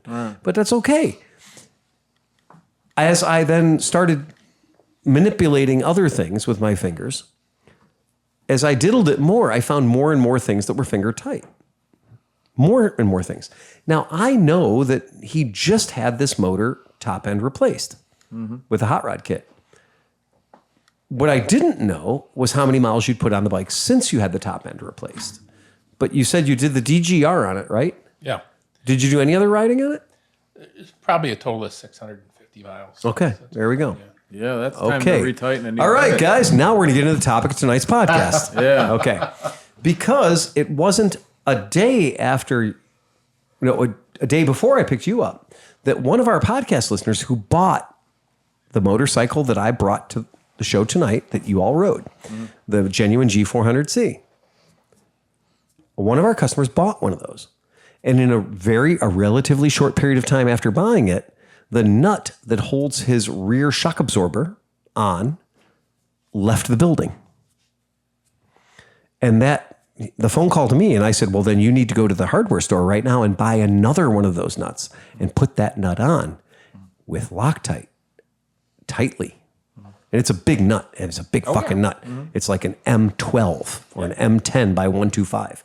It's a big fucking nut. And he did. And he sallied forth to the hardware store. He bought a nut and he put one on. But that action of him putting that nut on correctly stimulated him to checking the other ones. That's And when he- impressive these days. Most people be like, oh, it's done now. He's an older fella. Okay. So he, exactly. So he was at a time when people read owner's manuals, Right. right? So he did check, and as he went around his bike, his brand new bike that he just bought, he discovered a number of loose fasteners. And without saying ClevelandMoto is a bunch of fuck-ups and sold me a bike with a bunch of loose fasteners, he said, hey, you guys might want to look into that. And it just so happens that it's coincidental that Chris also experienced a bevy of loose nuts, a handful of loose fasteners, right? Not like Dan's loose fasteners, but more like just regular old loose nuts. See, now here's the time of year Yeah. where everything was cold over the winter, Yeah. and now that the temperature is warmed up and is expanded, so everything's coming loose. Well, If you look at the bike you brought this evening, Yeah, 'cause yeah. you're talking about the nuts on Yep. the rear shock absorber. Yep. If you look, there's a yellow mark right. across the top of Witness that, which marks. means Yep. at the factory, Torqued. They torqued it. It is perfect, And they marked it. stock. Right. That's Which exactly means right. that when I pull it out and I look at it, Right. that's torqued. That's torqued. factory. We're that's good to go. done. Yep. Now, Tom can only work on the bike that's in front of Tom. Tom cannot work on the bike that's going to be in 600 miles. Yep. The guy that did his top end he can work on the top end he's got in front of him right now. He can't work on the top end that's going to exist in 600 miles. And this is where this podcast is going to hit home. Because we have to acknowledge that in this very popular topic, with Liza buying her Amigo scooter, her Amigo CT70 clone or Trail 70 clone, and all these people that are buying these this KTM 390 is the best thing I've ever owned, and it was cheap as chips because KTM's having their shit built for them by CF Moto now. we are going to be seeing a shit ton of Chinese metallurgy. We all are. If we went in the Wayback Machine and we bought a 1990 Honda GB500 and we bought that motorcycle at the dealership and we jumped on that motorcycle and we drove it like an idiot to Denver, Colorado from Cleveland, 1,000 miles, we wouldn't expect that Honda would need to have every single fastener on it torqued down again. I want you to think about this. You have a factory in China. Yeah. And you're working at that factory in China. Mm-hmm. And you're building motors, you're building these bikes. Yep. And you're fully aware of the metallurgy, the aluminum, that you're dugging a screw. Sure. Absolutely. So you started out and you built the first couple and it went Right. Yep. and you're like, Mm-hmm. I guess it only gets one because I can't say. I can't say. Gaduggas, and there's no more. I can't say the number of times that I've run into this with bikes. Dugga doesn't work. No. Dugga Dugga is for disassembly only. Yep. Only use Dugga Dugga for taking it apart. Don't Dugga Dugga for putting it together. Then you did it by hand. Right. You tried to go tight, and the Yeah. little quarter of a turn. And that got a little easier. Yeah. So now you've learned through that you don't go. The human touch. Yeah. Well, so But I'll say this. Yeah. I built a lot of motors, Right. and I never saw them ever again. Yeah. Yeah. And to my knowledge, they're all still out there. Exactly. But I think the one key thing that I did was the Loctite. Right. Yeah. Oh, absolutely. Guaranteed. We have a T-shirt that says, "In God we trust. All else gets Loctite." Yep. Right. So here's my point for everybody out there: if you have purchased a motor that was built in Thailand, if you have purchased a motor that was built in China or India, you owe it to yourself to do one of two things: either get a guide. They sell, these are in the internet, they're free. You can download a guide that tells you for every fastener what the torque is, the recommended torque for that fastener. And that is an industry standard for that size and shape of fastener based on what material it's made of. Or you can get the service manuals for these vehicles and it will tell you what the torque rating is for every fastener on the vehicle. Good for you. Well done. And then you can buy a fucking Harbor Freight torque wrench. Because even as wild and vague as a Harbor Freight 1/4-inch drive torque wrench can be, it will still get you 20%, 30% within a 30% degree of accuracy. This is not what they call dead on balls accurate, snap on, I like grade. to just use a quarter drive to tighten everything. It's safe. You got the whole wrist. Yeah. You only have so much leverage. Yeah. You can go almost as hard as you want and you're not going to snap. But that's your arms.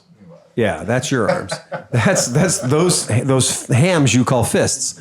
So it's the biggest fucking look at the size of that I like thing. though. He was like, Yeah. he's holding the wrench. But I it's love like, that. He acts like it's just in his hand. Exactly. The whole wrench is in his hand. Well, yeah, you grab the whole thing. Exactly. Well, no, you check up on the top. You check up and you go from there. Okay, so here's the game.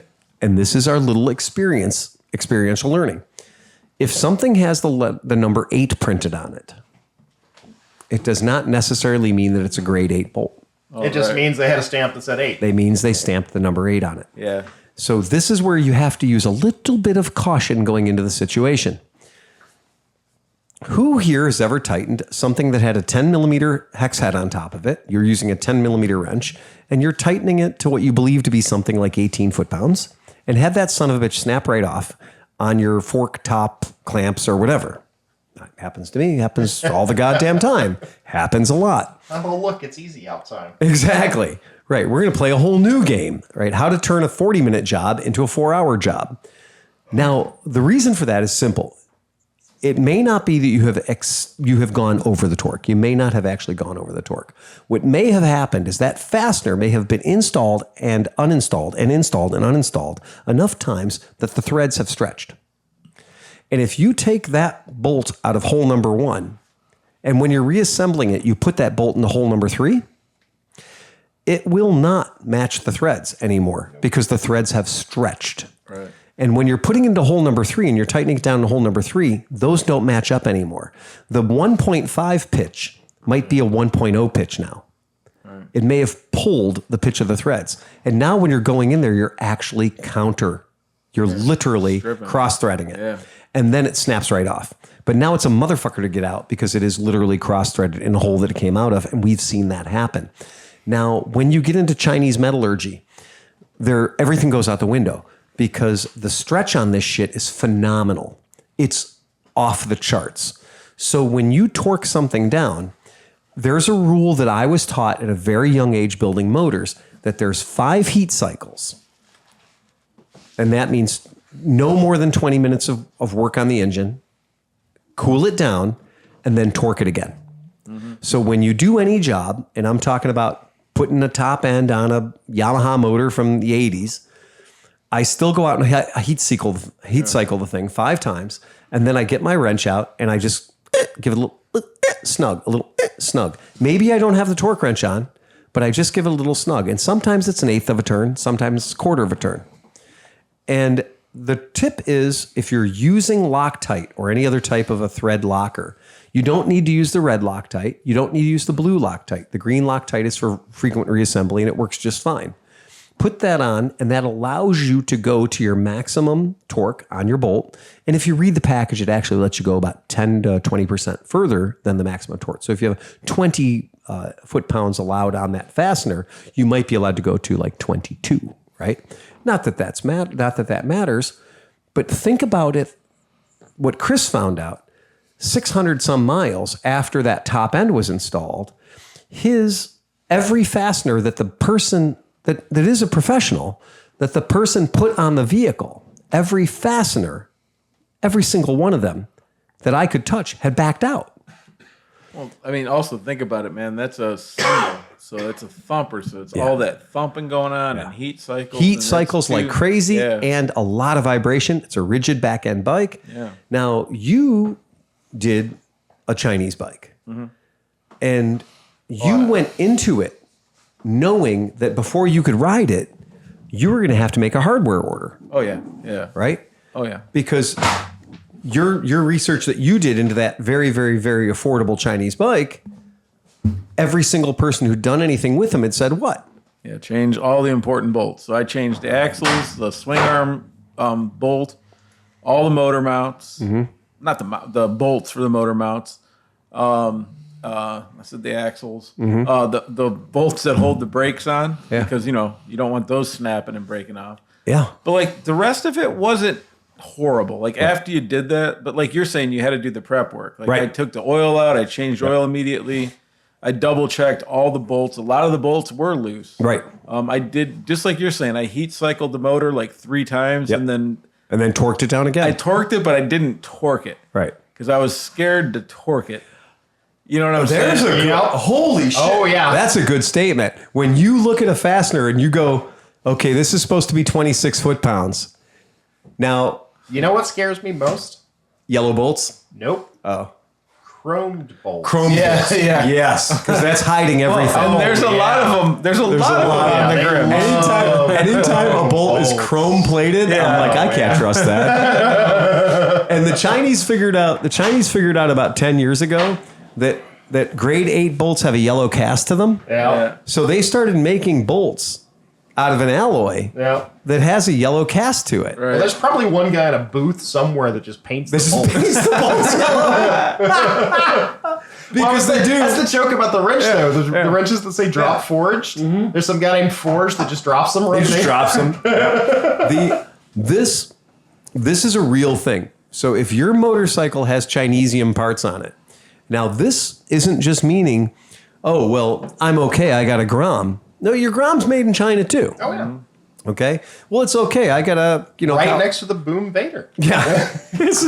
So wait a second. But I got a Kawasaki KLR 650. I'm safe. Well, no, because the things that you bought on Amazon or the things that you bought on eBay or the things that you bought wherever, right? Those things you bought that you bolted onto your bike, the hardware that came with them is probably from China. Yeah, right. And if it has a yellow cast to it and a number 8 on it, it doesn't mean it's grade 8 hardware. Mm-hmm. It just means it has a yellow cast and there's a number 8 stamped on it. And if you get on there to the 32 foot-pounds that it's recommended for an M10 fastener, then you're going to... You nailed it when you said, I'm afraid of tightening it to the max. Yeah. No, you can feel it, man. It's weird. Like after you've worked with some of those things, you can feel it almost. They soften up a little before they go. They do, but you can almost feel like it, like the head moves. Yes. Like just a little bit. And you're like, okay, fuck it. Stop now. Yeah, and I'm never taking this off ever again. It just lives here now. And so, No, you take it out and put a real bolt in. well, no, yeah, but if it's a thing where you're like or as we somewhere all around have this- learned, engine casings aren't made out of the same things engine casings used to be made out of. No. So if we take a casing bolt, if we're putting case halves on, or we're putting the side, alternator cover or something, primary cover on a vehicle, and it's going into a blind hole, and that's going into a blind hole that's like a fucking, M6 or something, little tiny scary thing like that, and we're putting that on, like you talk about no duggas, but I'm talking about like John is right, 4-inch handle only. There was a rule of thumb. There was an article I read a long time ago. Yeah. This is depending on the number of fingers you use determines how many inch-pounds of torque you Oh get. my God. Yeah. And he said, basically one finger tight is about 6 to 8 foot-pounds. 8 foot-pounds. Yeah. And for example, Vespa carburetor bolts, Yeah. 10 to 11 pounds, Yeah. no more. No, they're made of velvedium. Velvedium. Right. They're made of velvedium. And a lot of that stuff. That's 3 fingers, and that's it. And because the worse than the actual fastener failing is it pulling the threads out of the case. Because there are so many applications where a speed cert, a time cert, a helicoil aren't really practical. I've got Stella cases galore that have had threads pulled out the top of. Yep. Check this out. So like when you have an old Honda or an old whatever, and you have to use the impact JIS thing, Right. where you hit it and it turns it, right? Yeah, right. I had a long while ago. I bought just for like a week. I had this thing. It was a clone, a Trail 70 clone, Right. And I was gonna take the side of the case off because the clutch was acting. That's what weird. Liza's got right now, the Amigo. Okay, so check this out. So I saw the bolt and it was kind of rough. I'm like, okay. So I pulled out the impact driver and I hit it. Yeah. And the bottom of the case broke off. And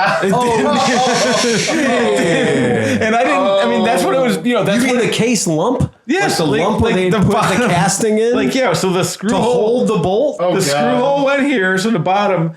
So when I hit it, it cracked here. So the and casing here. material was made out of such a fucking cheap, hollow, porous alloy. Yeah, that it couldn't take one hit. What you're supposed to use, Right. The impact to remove it. To remove it. Oh, fuck me running. Yeah, some of those are really bad. They're man. really cheesy. So that's an interesting thing. So in Chris's case, in his particular motorcycle's case, he dodged a bullet because he felt the oil or saw the oil smoke or whatever, and he got the thing shut down. And now, Tom, we're going to go through it. And we're just going to, we're tighten it up. We're going to snug everything up. And then hit it with brake cleaner. Right. But my issue is, Don't do that. yeah, don't do that. I know. Especially not on that engine. You No. see all the paint fall off of it. I was gonna say I don't know if that paint can. It's all handle going to it. fall off of it. No, we're not going any stronger than Dove soap on this thing, okay? Just put a fresh coat of paint over the oil. It'll make it authentic. Yeah, you should just leave it all oiled up so it looks like a board track It racer. would look like a board track racer. It really looks like a bike from the 20s. Yeah. This is so in the future, if you ever do something, if you're ever putting a top end on, if you're ever doing anything, I have read motor engine building manuals from different manufacturers. I think it was Kawasaki, maybe Yamaha, that said you go until it is a certain torque value and then you go 1/8 of a turn. Quarter of a turn for Yamaha. Why, Vespa, the GTS 250 Was a quarter, right yeah, there. plus a quarter. I made that mistake. I torqued them all down, But you didn't go the extra quarter. and I put some coolant in it or something. Yeah. It started puking out. I'm like, what the fuck did I do wrong? So Right. I went back and read the instructions again. Yeah, a lot of them will And tell I'm like, you. it's tighten it to like 17 foot-pounds. And then add a quarter. Plus 9 degrees or something. Exactly. Something weird. So that's a very common thing that you'll see. And that's why when you go back and chase those a month or so after you do the build or 5 heat cycles, my thing always was I would never relinquish the vehicle to the customer until I'd done 5 good heat cycles on it. Because then I would do 5 heat cycles on it. Sometimes you don't have the time, but I would do the 5 heat cycles and then I would just chase it around. And you don't need you do not need a good torque wrench. What you need is the acknowledgement of saying it was snug, but after 5 heat cycles, it needs to be snugged up. Right. And if you do that, it will help you. It'll save you so many times. Well, just think if you've built a motor Yeah. and you have new base gaskets Yep. and stuff like that. Yeah. Well, the vibration of the motor is going to compact that base gasket a little bit, and you're going to lose some. Oh, yeah, you are. Yeah, that's true too. And about that, And your head gasket. yes, everybody needs to understand that every piece of hardware that you're installing on these motorcycles, not on battleships, on these motorcycles, stretches. And I know it sounds like a bizarre concept, but when you put an M10, you take an M10 bolt, metric 10 millimeter bolt, and you put a 14 or 17 millimeter nut on the end of it, and you tighten that down, I bet you didn't realize that you are applying thousands of pounds of helical force. Yeah, I mean, like, isn't that part of the design? That is. They're supposed Oh, yeah. to stretch a little bit. That's what holds them in place. That's a whole science. It is. Those Well, race motors, V8s, and stuff like Yep. that. With- Those guys have a certain amount. They know the stretch. Without going into great detail, I got to hear a conversation the past couple of days about what's called scragging a Scragging. spring. Yep. And I had never heard scragging. Yep. But apparently, this is the process after you have of pre-tensioning a spring and taking all the initial flex out of it so it reaches a consistent rate. Yeah. You're taking up the sack. Exactly. Yep. And that's this thing is that these bolts come from the factory fresh, Fresh. Absolutely brand new. and you tighten them down once, they're going to stretch. You are changing them forever. Yeah. And so when you reuse hardware, you are taking a chance that the hardware that you're using is giving you odd-shaped thread that you're going to run into when you run that nut down. Let's use cylinder bolts, cylinder studs. They're long, right? Big long ass cylinder studs. Let's use that as an example. The first time you run those down on virgin studs, they're going to be as long as they're going to be. Boom, they're done. Now you run that motor for any period of time, 6 hours, 6 years. What I can guarantee is when I come up to that motor and I hit those nuts, they're going to have some room in them. They're not going to be 18 foot-pounds of torque or 24 foot-pounds like they were when we installed them. Every kit I've ever installed says like after 1 hour or two heat Snug cycles, 'em up, 1 baby. hour. Yeah, you got Snug to 'em up. re-torque them. Now, here's the trick.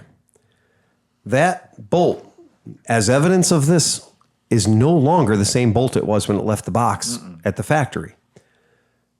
Reusing that bolt again, you are not starting off with the same numbers.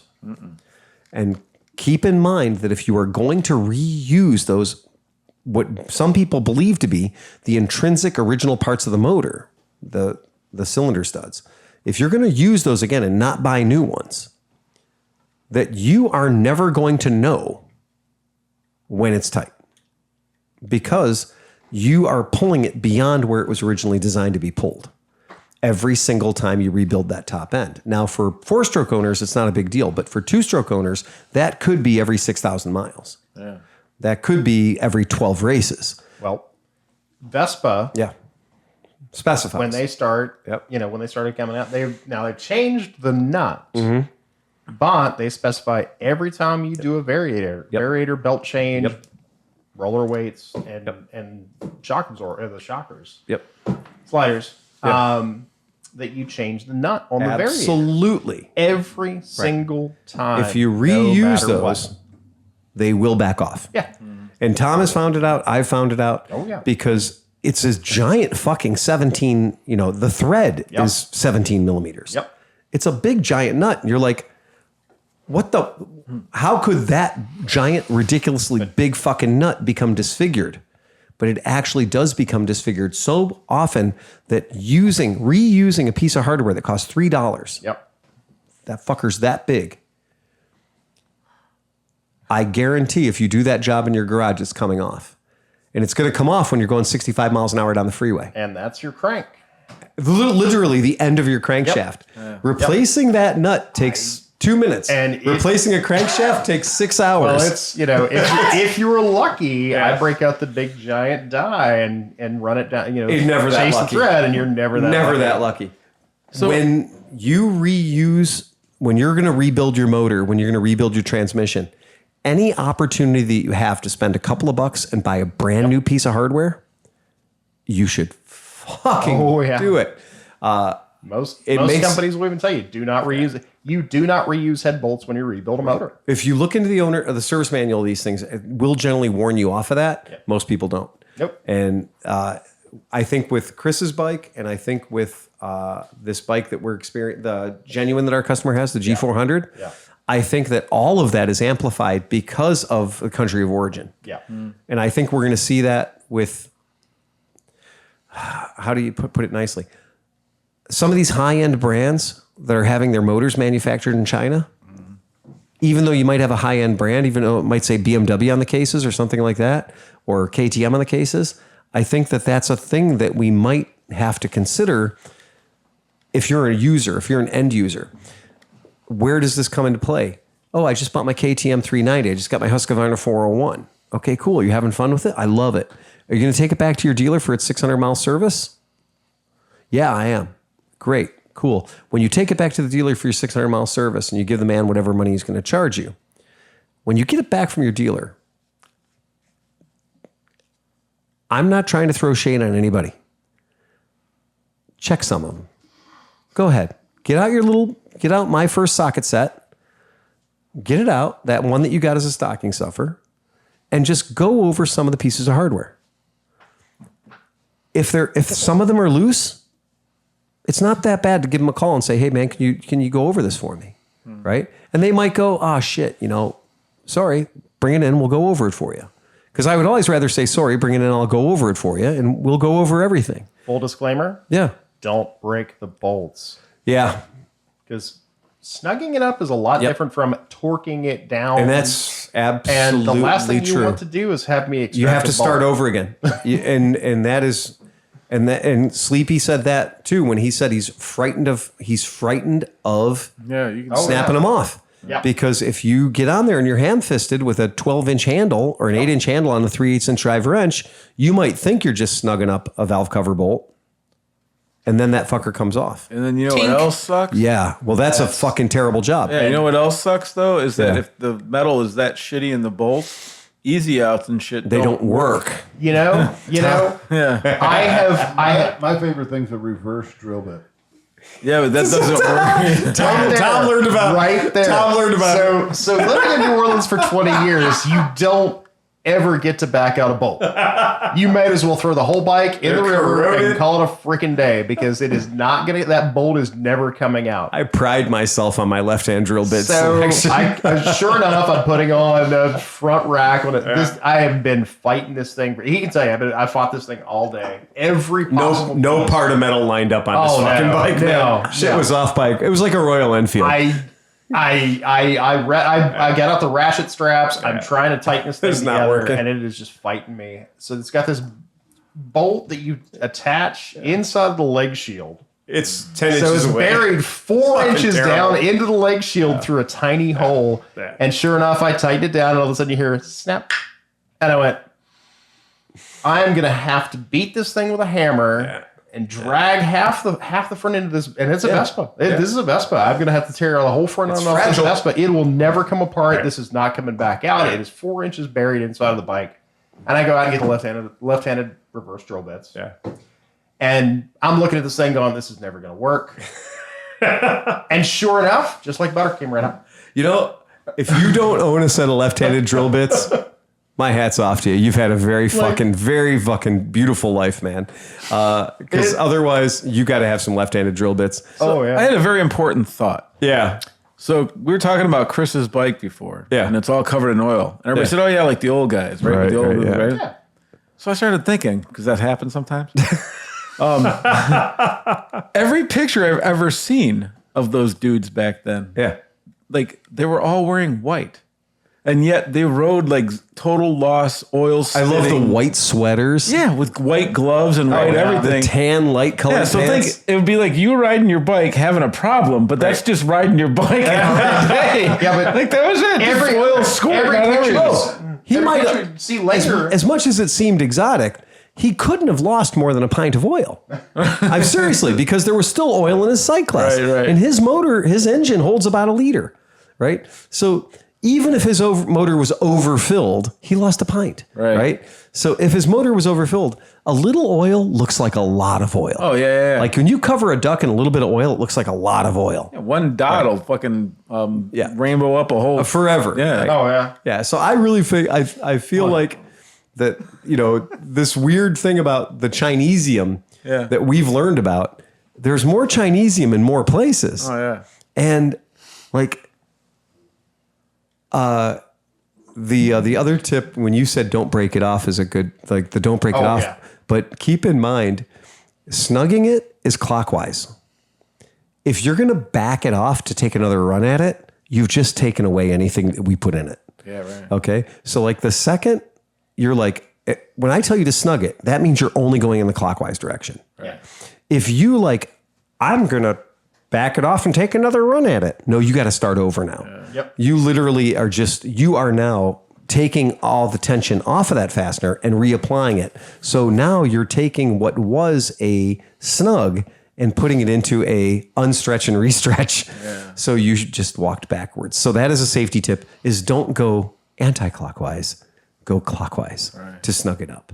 Snugging it up literally is snugging it up. And if you do want to chase over your whole bike with the 4-inch ratchet handle, rock on. 1/4-inch drive, short ratchet handle. Jim Starkey says that in the Misfits. He likes that's how he likes to go after stuff. Yeah. And going after it that way, if you don't have a torque wrench, is a really good idea. Yeah, because you're not, unless you're John. John might still be able to break shit. Yeah, I'm sure he can. We're not. I'm sure he can. There's no doubt about that. But that is 100%. I like when you're trying to get something apart and you just like, oh, it's got to be broken. This isn't going to come off. This is not going to come off. Just break it. Just just fucking break it. Just you know what? Fuck it. Yeah. There's only so many times you can spin it, and I've done it on bikes. Where you're turning something, you're like, okay, I got some thread there, and then you're like, oh yeah, I totally got thread there, and then it gets easier, and you're like, fuck. I love it when it's like a rusty bolt and nut and everything. I'm like, it's going to take forever to. I'm just like because you heat it up. And it swells up. It swells up. The worst. Here's the worst. The worst is when there's a plastic panel with a metal bolt going through, and you think you're into like another piece of metal. No. But it's one of them shitty fucking metal clippy things. It's a Tinneman clip. Yeah, that's fucking like rusted to the thing. So you extra thing, and then it starts spinning in the holder, and now you're fucked.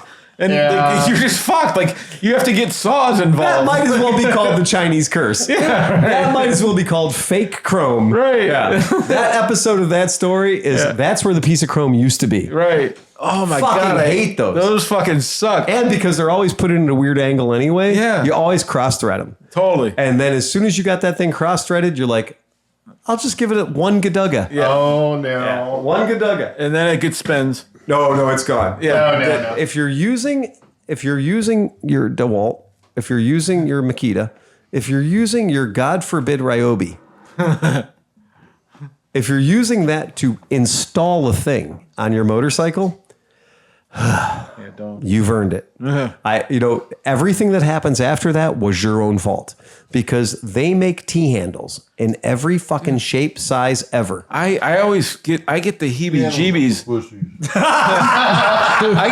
Dude, it seriously bums me out when I see people take all these like power shit and they're driving stuff into plastic. Like it's like a self-tapping screw into plastic, and they're just like, and I'm like, like that's done. It's never staying there. There's no tension. Craftsman 19.2. Been around the block a million times. He's got that thing finely calibrated. Okay. He's just got his trigger finger perfectly calibrated. Exactly. He goes in and one hammer hit. I can shoot a screw into flimsy ass drywall and not strip it. And not strip it. He's got that shit dialed in. At the factory, so you guys just for fun, just for funsies, in every modern assembly factory, including the Chinese ones, every single impact driver, right? Every tool that drives a bolt into a hole does 3 things. There are the fancy ones that have a laser indexer on them so that when you're holding the tool, it knows where you are on the machine. Oh, yeah. And it knows what torque to give that particular hole because of an X, Y, and Z axis. Yeah, it's crazy. I've seen those at the Zero factory, and that shit is amazing. But even the shitty ones, they all have 2 knobs on them. And the 2 knobs do 2 things. The 2 knobs do a torque, but going into it, so that if it's cross-threaded, the tool gives up. So the tool knows that the tool is only allowed to go to 12 pounds of torque. There's an idea. Don't use your impactor. Right. Use a regular drill. And put it on the 12, and like put it 6. on the 1 or the 2 or the 3. Exactly. And then you Just zip it all run it together, in. Yeah. And then tighten it. Oh yeah, that's what I do. That's my whole thing at the shop. I just run them in with a drill on the low torque setting, and it's fine Because it has a clutch. because it has a clutch, and you can't fuck it. Now, at the factory, when they assemble these, even the factories in China, there are tools that do the assembly, will turn them in, but the second they run into more than 8 or 10 or 12 pounds of torque, that tool stops working. And that's to call attention to the guy installing it that he's got something cross-threaded or what have you. And I thought that was really cool, and I learned about that because it gives the guy the opportunity to back the thing out, take another shot at it, and run it back in. And we've all have worked on bikes before where we know that only half the threads we were going at were virgin threads. Right. Because bad day at the shop, right? Bad day at the factory. But here's something I didn't know about until recently, is that these tools also have a counter on them. And it's a mechanical counter that has a little check on it. You can screw it in or screw it out, depending on how many turns you want to have. And when you put this tool on and the guy at the factory is building your motor, it allows the fastener to go in the exact number of turns that they want it to go in. Therefore, if you've stripped it, it doesn't fucking care. it doesn't care. If you've stripped it or if it overshoots, it's not going to drill too deep into the cases, thereby penetrating through a blind hole. Right. It's just the 5. It's going to do 5 turns and stop. So this way, if you launch it incorrectly and it starts cheesing out the top of the hole, as soon as it does 5 turns, it's done. Yeah. And when you're putting something into a blind hole, as soon as it does 5 turns, it's done. It will not. So that takes the stupid out of the operator. Right. So if we can remove the stupid from the guy who's installing it at the factory to begin with. Now, I'm not saying it's the full Zero quality thing where like the Zero thing knows where the wrench is and says, okay, that hole gets 8 pounds of torque and it gets 2.65 turns. But stupid's all I got. Stupid's what I got. Okay, a little bit about Zero. You guys know recently Zero's been through some shit because Zero decided to say like, okay, I'm going to sell you a bike, but then I'm going to sell you some features for the bike that you can install later through your phone, right? Should you choose to spend the money. And people said, no, that's like putting things behind a paywall or whatever and subscription-based. Well, Zero's not subscription-based. It's you own it forever should you decide to put reverse on your scooter, on your motorcycle. That's fine. You want reverse on your motorcycle, $225. It goes on, it stays on forever. It's that. It's part of the thing. But you didn't pay the $225 when you bought it. The bike came with reverse can be put into it, but it doesn't have reverse in it at the moment. Right. Zero just did something that I'm incredibly impressed by. Zero just went right to repair. Oh, wow. Yeah. Zero just opened up its archives for all of its service manuals, for all of its bikes, to be open source for any client to be able to get access to the service manuals, the service documentation for their bike and any other bike they might want to have. Zero is the first company that I'm aware of that has gone full on right to repair in the motorcycle industry. That's really good news for me. We're having meetings at my work right now about right to repair. Yep. Because obviously that's a huge fucking deal when you sell performance When you parts. sell Summit Racing catalogs to people, yeah. Being able to adjust your fuel injector. Yeah, like we're like literally writing letters every week, all of us, like to congressmen and stuff, Right. like, you know, saying like this is ridiculous in some ways, whatever. But like, see, that's going to be a good, because like we're supposed to bring up any kind of stuff that can help the case. Well, Correct. there you go. Zero just did it. Zero just jumped So Zero into it. just did it because Yeah. I can tell you who didn't do it. I got to go to Triumph and spend a lot of money to get my wrench turned off. Right.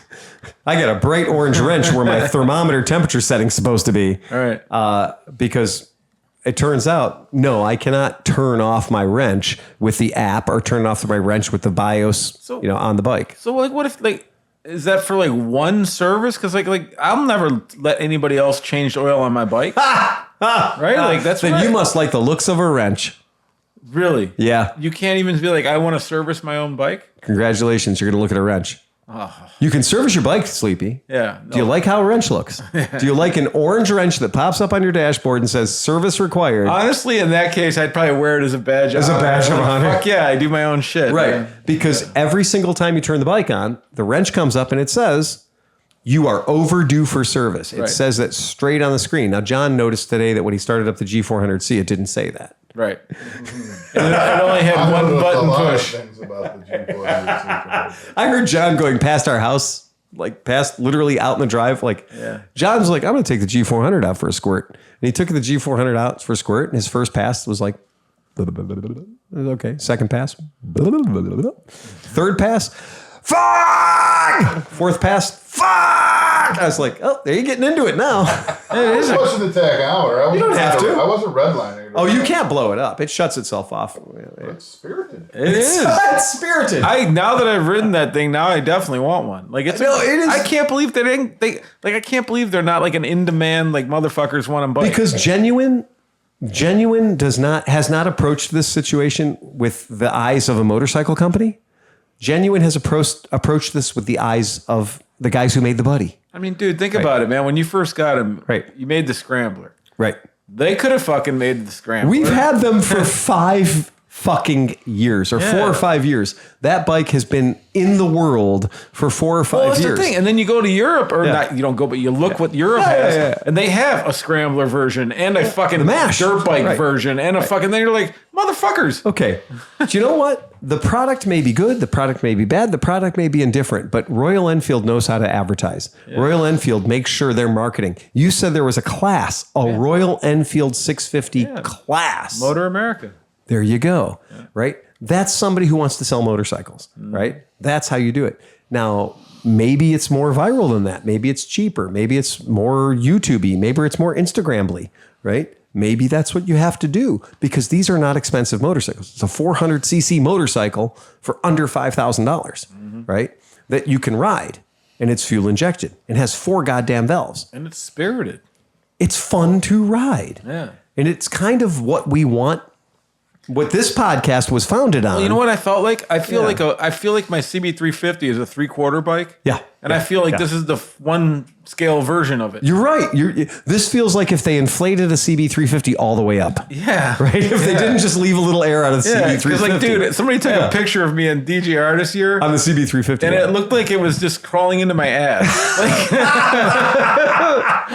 it was terrible. Well, it is true. I looked like a fucking gorilla sitting on a football, dude. It was horrible. CB350s are wonderful bikes, but they are not wonderful freeway bikes, right? And everything on them is like you said, 3/4 scale. Yeah. Whereas the G400 is a legitimately 1 scale motorcycle. Yeah. And if you get on it, like, okay, I've ridden way too many CB400Fs. The trick with the CB400F is you got to get on her, stay on her, right? You got to keep that tack at around 9,000 all the goddamn time. Otherwise, the bike is just a horrible turd to ride. Yeah. It has no grunt at all. This bike has grunt. Yeah. Because it has ein cylinder instead of 4 tiny cylinders. So instead of making all the power using thousands and thousands of RPMs, it uses 4 very hungry valves to give you a lot of gas and a lot of air. Yeah, like with 1 very heavy flywheel. Cruising it around like that, like I would feel confident that I could get out of trouble in traffic on that bike quickly. Like and you drop the clutch and you give it the beans and it kind of goes, yeah. And Yamaha SR400s, and I've had a bunch of SR400s and SR500s, they don't do that well. Mm-hmm. This does that better.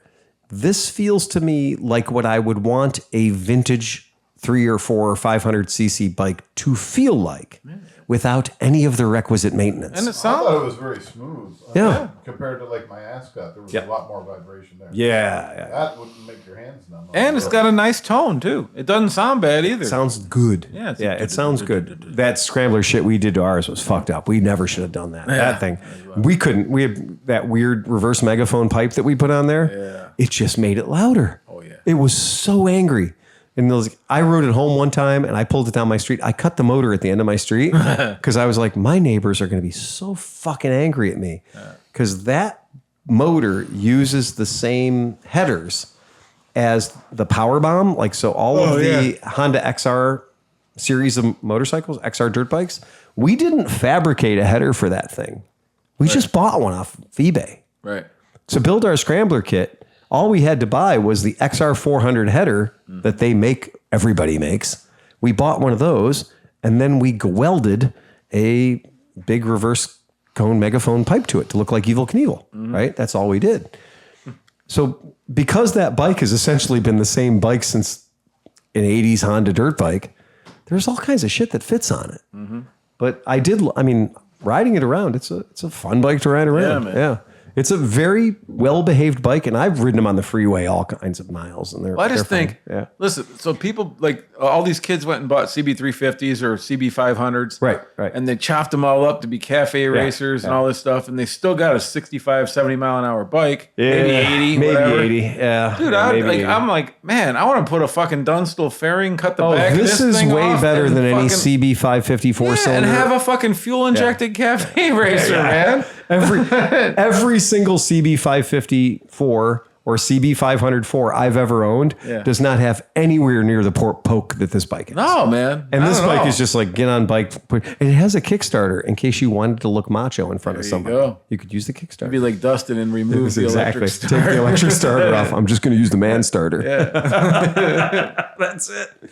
So that's all pretty good. But I'm glad everybody got to take a little poke on it because it is a fun bike. You forget that it's like that exists. That's kind of a pure motorcycle. It doesn't have any ride modes. No. It doesn't have any shit like that. It's got an on switch. It barely has a tripometer. Right. I have to check to see if it has a trip meter. Yeah, It right. might not.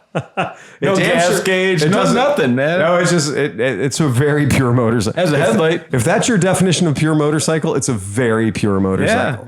Yeah. There's not a lot to it. Like Chris was like, the seat is fantastic. Yeah.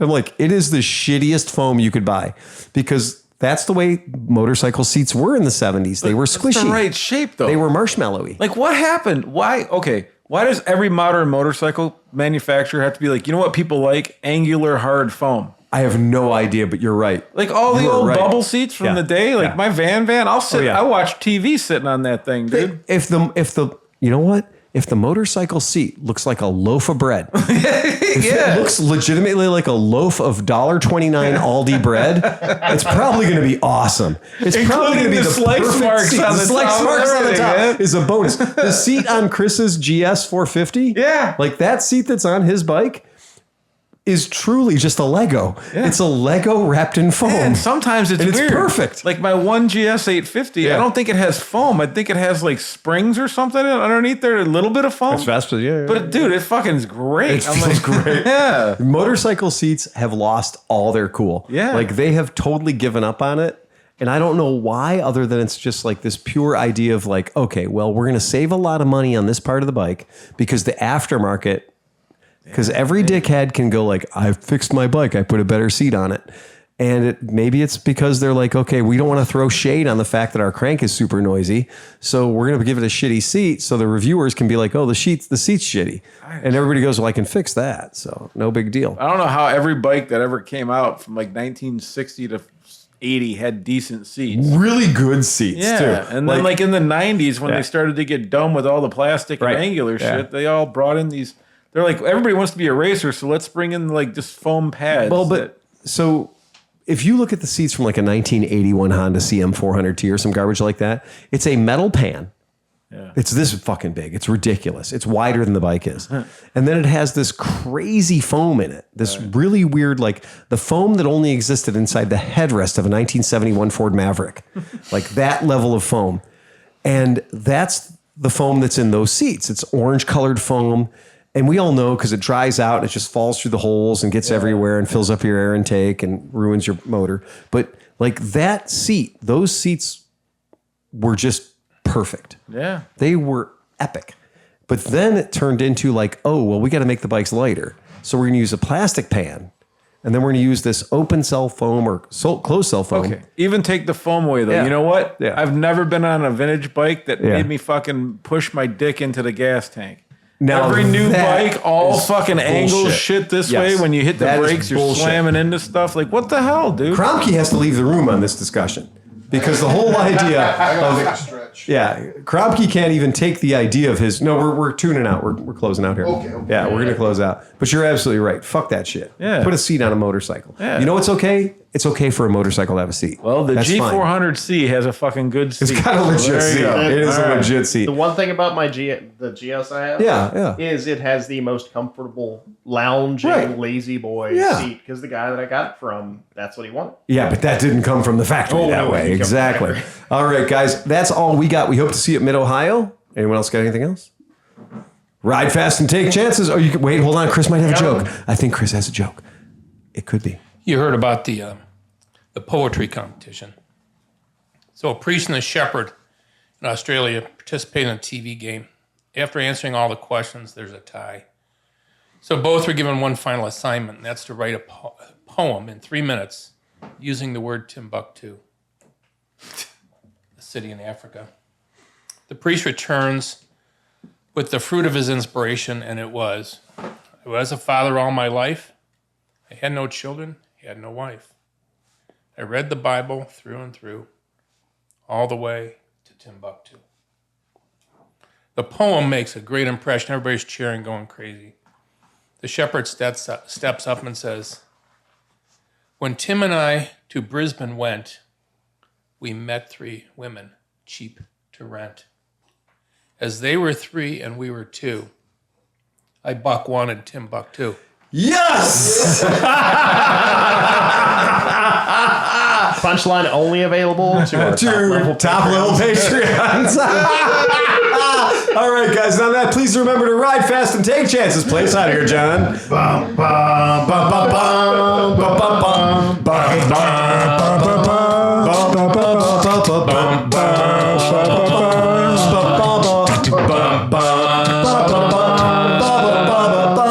Hit the red button, Steve. Get us out of here, baby. Ride fast, take chances. Until the speed of a coming fear crushes right fast.